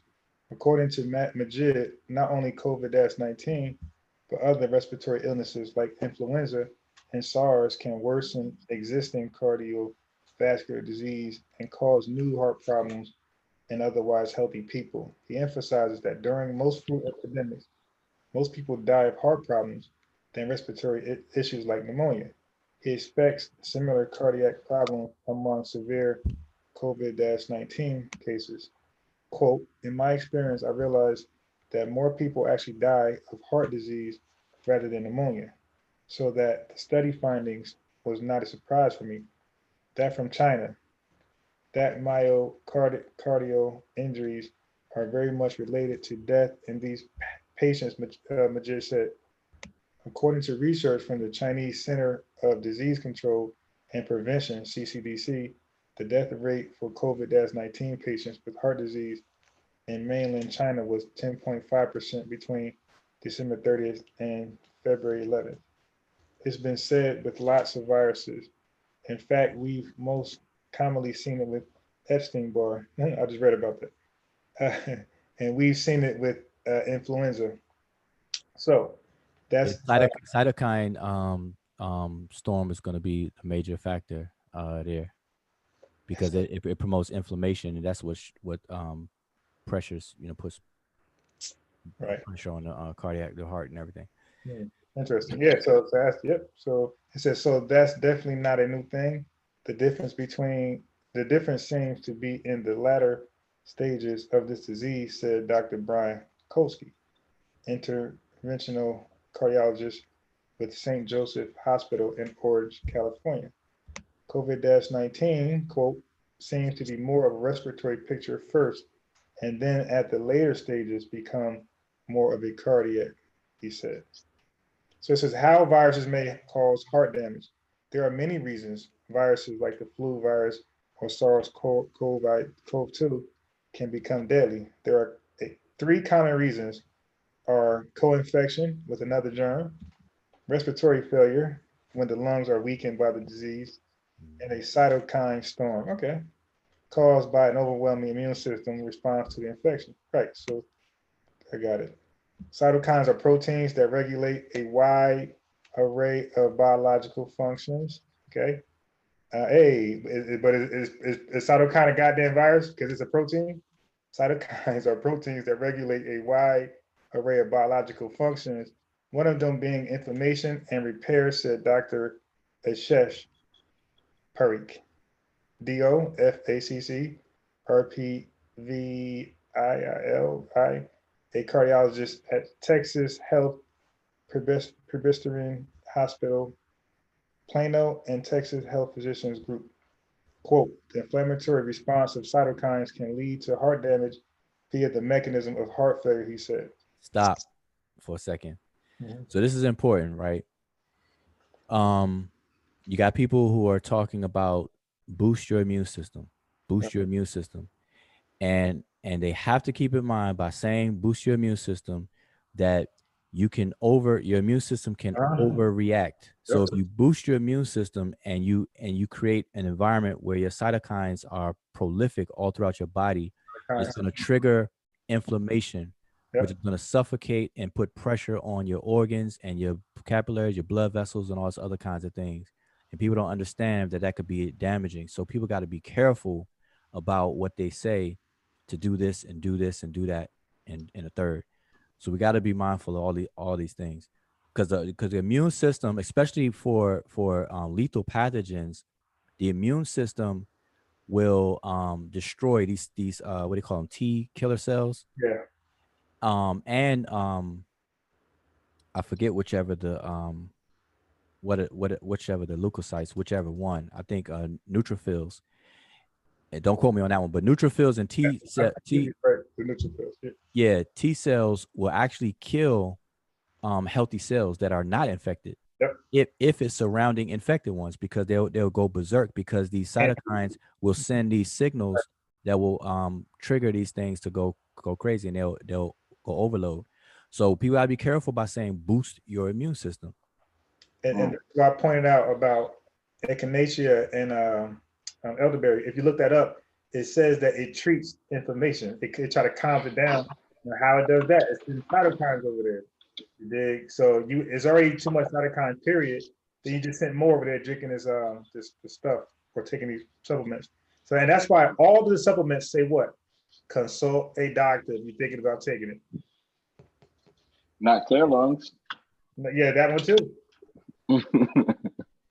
But I hope people who may watch this, I don't know, but whatever, it's just people gotta consider like we can't just treat this like was Egypt gay or something type of topic. Like this. Whoa. No, I'm saying that's how silly people get, and people. I was extreme with it, but people can get like that with this stuff, and you got to be careful.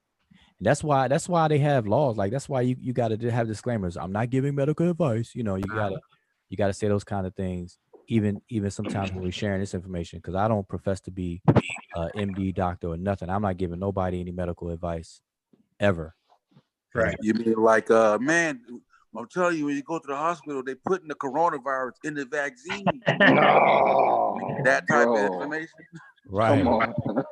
Right. Oh, God. Yeah, SANETER. People are used to being careless in this community, and they don't know when to say when.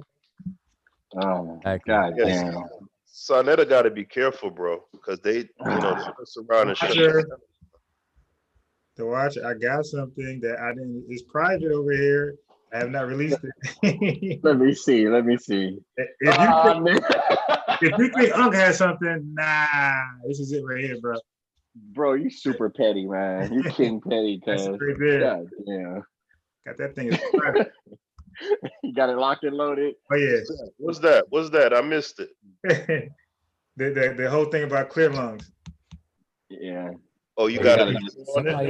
Somebody just said there's no such thing as COVID coronavirus and then SARS, now SARS, COVID. That's the video on Clear Lungs, unbiased. Yeah, You got it in the chamber. yeah. I'm exhausted with this community. Like, I think I'm gonna have to just like fall all the way back. No, seriously. People That's why I just call it a be circus. wanting to have content, and they'll say any fucking thing for a few views, and it's really annoying. Oh, no, Sister Nandy is extremely militant and she's dead serious. But she's wrong. Hey man, all I say is, I love my sister Nanny, but all I'm saying is put it to the test, dig. If you want to, Come on. don't on blame it. us. Wait, Don't blame us. but I don't know. somebody's saying that there's no such thing as a coronavirus. Like that's, I mean, No, she Well, maybe said she said it's 5G. no. She I don't, said is no such thing as COVID-2, coronavirus, then SARS, now SARS, COVID-19. I don't even know how to read that. I don't. Can you decipher a meaning from that? I can't. Hey, Sister Nanny, can you tell us what SARS mean and what COVID? I hope that Jump people on the panel. Jump on the panel. nah. But anyway, I hope She got jump on the panel. I She just hope kind of explicate a little bit more. What is she saying? I don't know what she's saying right I would like to know what is, because I'm just confused, and I'm not gonna say what she's saying is right or wrong or nothing like that. I'm just confused because COVID-19 is the disease. Right. SARS, coronavirus, 2 is the virus, the name, the Virus name of the itself. virus, right? That's And why. then, So when you read this, what she says doesn't. It doesn't. I don't understand what she's trying to communicate here. and if we want to say the whole thing without any acronyms, is severe acute respiratory syndrome coronavirus 2. That is the name of this particular virus that we're dealing with. So now, having said that, is that what the sister's saying, that does not exist? That's what I'm trying to figure out. Sister Nandy, question. Speak your speech. Oh damn! She said you scary, Wuja. Oh, cuz see, nah. I think she was I think she was responding to what Haskell was saying with like so I gotta be careful with what he said. Oh, I mean, the reality is you do have to be careful what you say. Like, I mean, you can't be wild. I mean, you can't be telling people, yo, the hospitals is killing us. They putting vaccines in they will shut you down for that. That ain't They will shut you down for the SANETER challenge. Go to the hospital with your phones and record. But they will shut you down. my thing is, I think like if that's how you feel, you can feel like that with your family, but you should not be. You should not be spreading that message to thousands of people. I feel like that's reckless. It's careless, and it's really beyond the scope of what you should be doing. You want that's your family and how y'all rock, then do that in your family. You don't got to tell nobody that. Especially when he ain't going down there. He was like, I might clear, do it. I might go down there. I don't know. I'm saying, was my question clear? I was asking, and I could be wrong. I'm trying to get clarification from the person in the chat if they're saying that the severe acute respiratory syndrome coronavirus 2 does not exist. I'm trying to figure that out. Is that what's being said? Because if not, then we keep it moving. I don't understand. Yeah. So. Oh yeah, I'm biased, bro. Did y'all drop the link for her so maybe she could clarify? Because it was the link dropped recently. Yeah, I don't know if we want to do that, Amber. I mean, I think that's the only way he's gonna get clarity. Well, I mean, they could type. They could just type and say yes. That's what I mean, or no, that's not what I mean. I've read some of the sisters' posts before. Black Panther afraid of anything. Yeah, I was gonna say she's not a Black Panther, but jokingly, but she really is. Yeah, I kind of sense a little animus from her towards a particular panel member. I'm not gonna say the person's name, so you know. Oh, so that's a bad mix. Huh? Yeah. But We gotta it's a respect bad the mix. guests on the panel, man. Because And we had not our just that, but I conversation. wouldn't want her to, you know, maybe come on and then this thing devolves into A shouting match. yeah. It would be a one-way shouting match because It would be one way, but you know. yeah, it'll be one way because Yeah, but I don't want any. happened. I don't want any That's, shouting match. that's what happened last time, and plus it'll probably take us off this topic. But Right. would y'all doesn't run from anybody? I'm gonna tell you that right now. Oh. So I don't run from nobody, at all. So the thing is, it's late. If y'all want to be entertained, then It's late, and post it. I'm trying to get sleepy. But I'm gonna tell you, it's not gonna be educational, but it could be entertaining. Yeah, that's why I said I don't think that's No, that. sir. No, sir. I just thought that because it seemed like she had a lot going on with that comment, so I felt like it might be better because if she typed it the first time and you ain't understand, I'm assuming that if she typed it again, it'll be the same. Yeah, she ain't jumping. She ain't jumping on. Yeah. Hey, Well, I mean, for the fact that I didn't get an answer yet, then we might as well keep it moving. I was just making sure because, see, my thing is that to me that's the ultimate. Like for those people who don't even think the virus exists, that's another level of, to me, of being insane in this time that we're in right now. To not even believe that it exists, because if you don't even believe it exists, then that means that your behavior is gonna be reckless. That because if you don't think it exists, then you're just, now this is what I would say, and I don't even mean people to do this. It's just the logic. For those people who don't believe it exists, then logic would dictate that they should feel comfortable to walk into a quarantine hospital that has COVID-19 patients, and they should go over there and take deep breaths with no protection whatsoever and hang out, play some Uno, play some poker, play some cards, just chill there. They should be able to do that if they actually don't believe that it exists. Right. Yeah, hug on them and everything. Yeah, tell them to cough on them. Matter of fact, drink after them. Give them a sip of something. Everything. I realized I called the police on my baby daddy last night. He thought shit was a game. Yeah, I tried to let him see his son for a brief moment. I told him it's gonna be brief. You step your head in. Hey, how you doing? But he just got out the hospital like earlier this week for something else. But you could have been exposed to it then. Word. He thought I was playing when I asked him to leave. I'm like, no, I'm dead ass serious. You got to go. Shit. So yeah, so I want to read this since we're in the education mode. Oh, I'm biased. You didn't honor my request last time, man. What was that? Oh my God. Well, what is it? I'll do it. Got to play that Mayweather video for me, man. Oh no, I ain't doing that, man. Hell no. Man, it's educational. No. Don't take us away. You always got an educational video you want us to watch. Haskell, I gotta tell you why. I was trying to avoid it. Okay. Okay. I can't do it. For one, has anybody heard about Jabari? Yeah, that's some point. Haskell, I can't do it for one. Now this is gonna sound tricky. It's gonna even sound spooky, but I can. Okay. But let me just say this, because to the sister's credit, she finally answered my question just now. And see, this is what I mean. Like all the other stuff prior to that was just for nothing. She said, I never said it didn't exist. See how y'all twist words. I said it's SARS. It's SARS, period. COVID-19, not COVID-2. So okay. Yeah. So that's what we were asking for, was for clarification.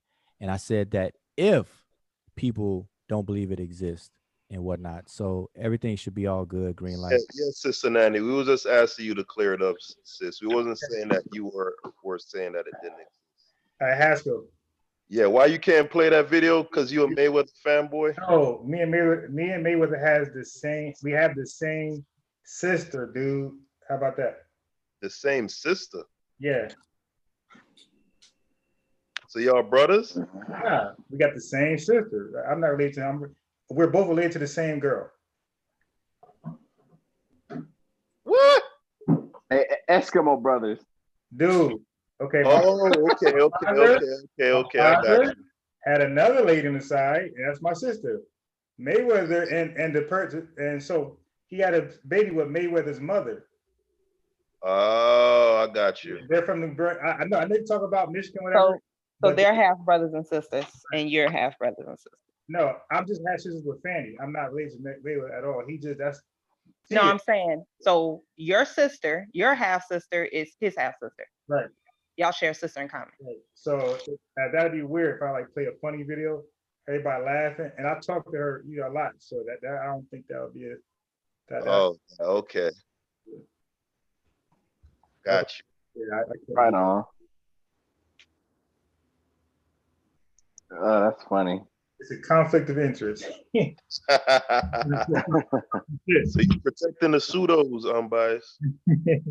So this is why you might hear me when people try to make it to polite. I might get a little more involved. Say, hell no, that motherfucker, he's a groupie. I might go there with it because I'm like, hey man, But yeah, so we got the same sister, but I never met him. My brothers did and everything. I just didn't go never to Las Vegas. They did, and because I never knew him, so I don't want to act like I know him now. So I might as well just keep going out there. All right, so yeah, I just want to clarify one more thing. I don't know why I don't know why COVID-2 came up, but man, you're right. Maybe. Y'all were saying SARS too. Was it SARS too? No. Maybe somebody misheard when we said COV-2 and not COVID-2. Okay, yeah. Because the virus is called SARS-CoV-2. Okay. Severe acute respiratory syndrome coronavirus 2. Right. That's what COVID. People say COVID sometimes. Coronavirus. Wait, say that one more time. Wait, what's the okay? So SARS was the 2 and not the coronavirus. No. The full name.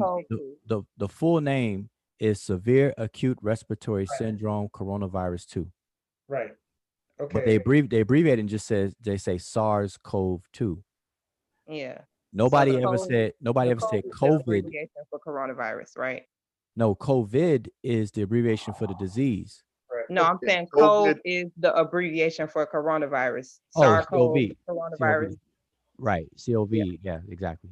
Right. And I want to say COVID is coronavirus identifier or identification 19. No. I just completely winged that, by the way. No. Illegal diplomat. Yeah. CO is corona, VI is virus, and D is disease, and 19 for 2019. Oh, damn. I was way off. Can you say that? Can you say that again for the? Did the VIs for the virus? Yeah, and the D is for the disease, and 2019. Fact check me though. Fact check me. Hold on, let's look it up. Because my memory. Yep, jumped out the window. God damn it, we are way down the rabbit hole.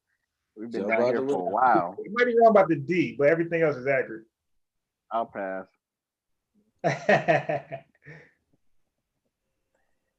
It's on the CDC website. It says that the COVID-19, the CO stands for corona, the VI stands for virus, and the D stands for disease. I was right. Okay. And there it is.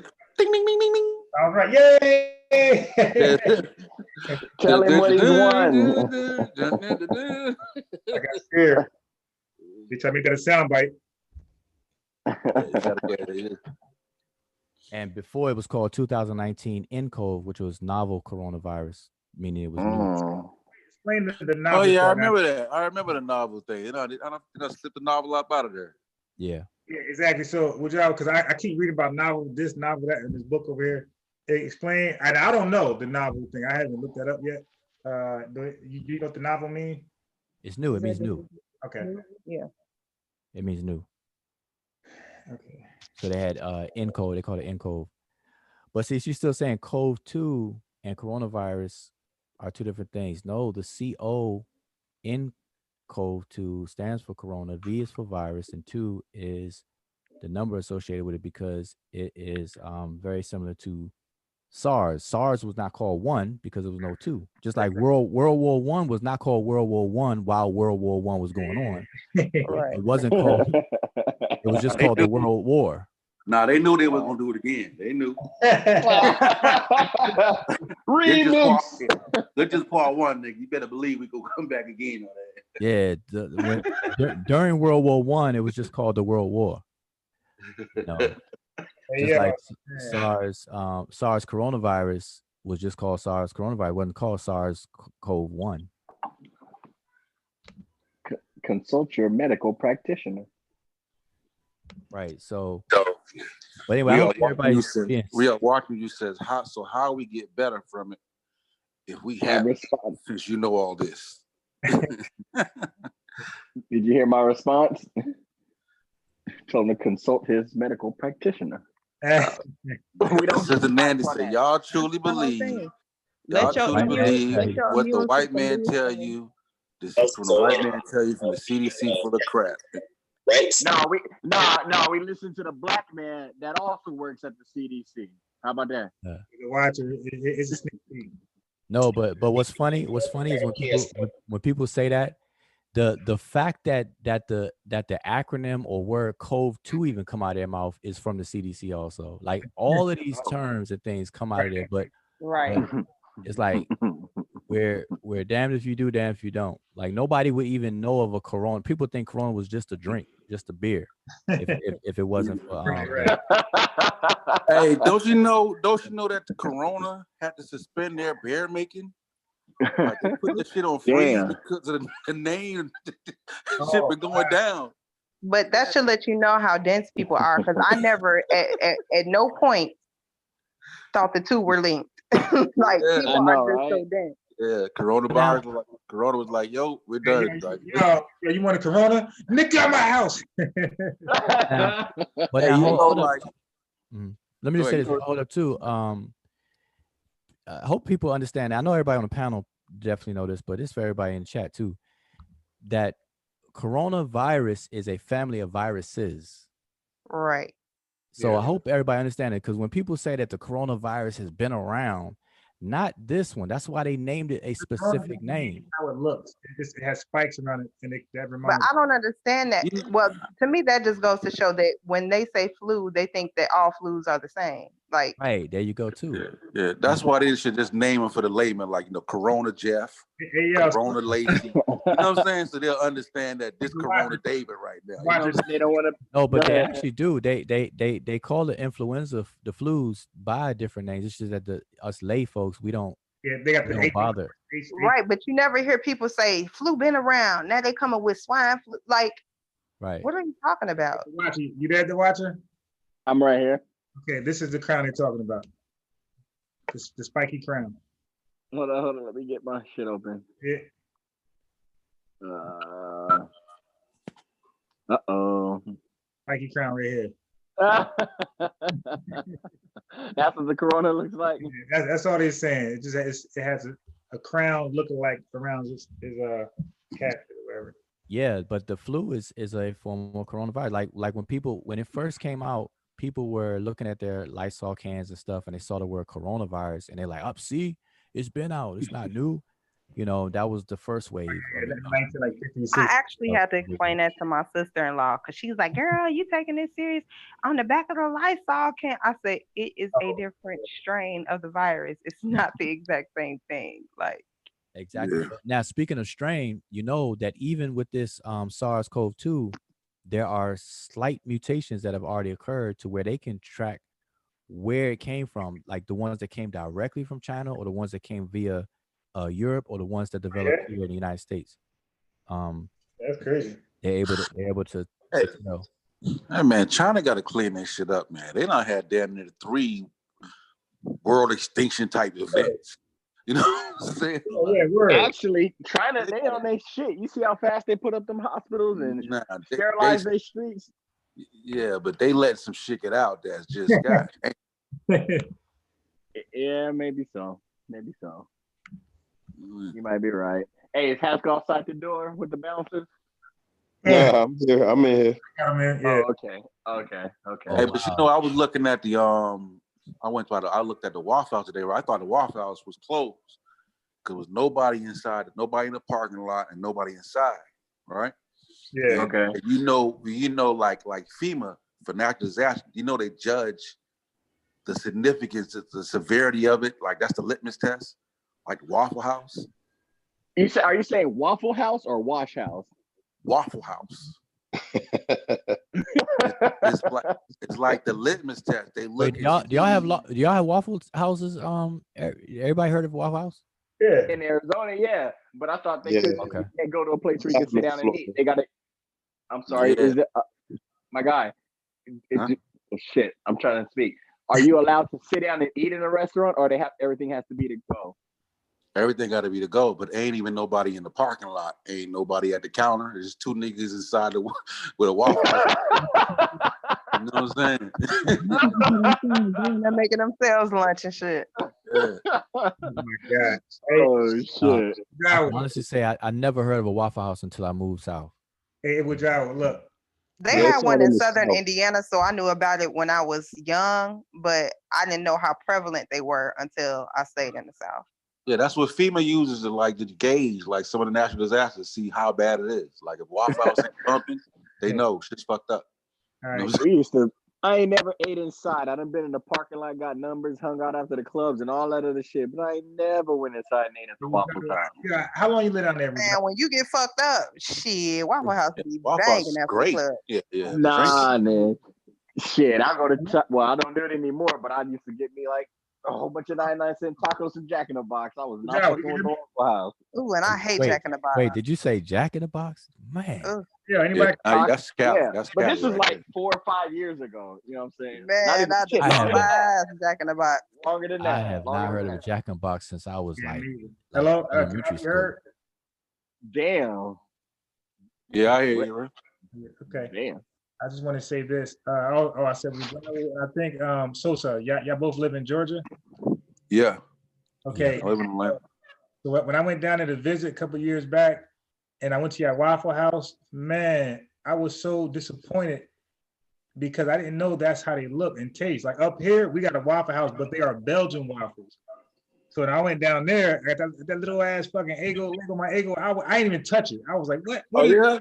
Yeah. They do Belgian waffle at the Waffle House. Belgian I'm like, what Waffle House you went to? I don't think that's the same franchise that he's talking about. Yeah, because I've never seen Belgian waffle. It's not the same chain, but right. Waffle House. So we got Belgium. So when I went down there, I'm like, yeah, let me get some waffles. I seen that little ass Lego my Eggo thing. I was like, oh my God, no, I'm good. I didn't even eat it. I just threw it. Because I ain't a big Belgian waffle guy. Really? Hey, you are going to hell if you say something like that and run down here in these waffles. I can't do that one now. That shit, no. Yeah, Waffle House isn't particularly. It's not about its quality. I don't know. It's something about the aesthetic. It's like I don't know, like a country hood. Okay. Type. You know what I'm saying? Because I ate there, the food ain't all that great. It really. Hey, do y'all remember a show called Alice? Nah, I don't. Alice. Gotta be a little more specific. Like, what she do? No, it's directly related to Waffle House because Alice used to work at a place that looked just like Waffle House. Oh yeah. The older lady. Yeah.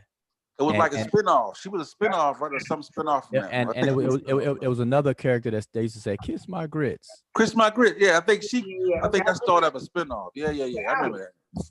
Yeah, that remind me of Waffle House, like that show. So when you said aesthetics, whoever was saying that it's the aesthetics of it, that's what it probably go back to. Oh, Mel's Diner, that's what it's called. I think it was Mel's Diner. I think I have seen that. Yeah. Shout out Tim's. I said call Alice. I think it's. I don't get ready to say. I know. I was like, yeah, be a little more specific, would you?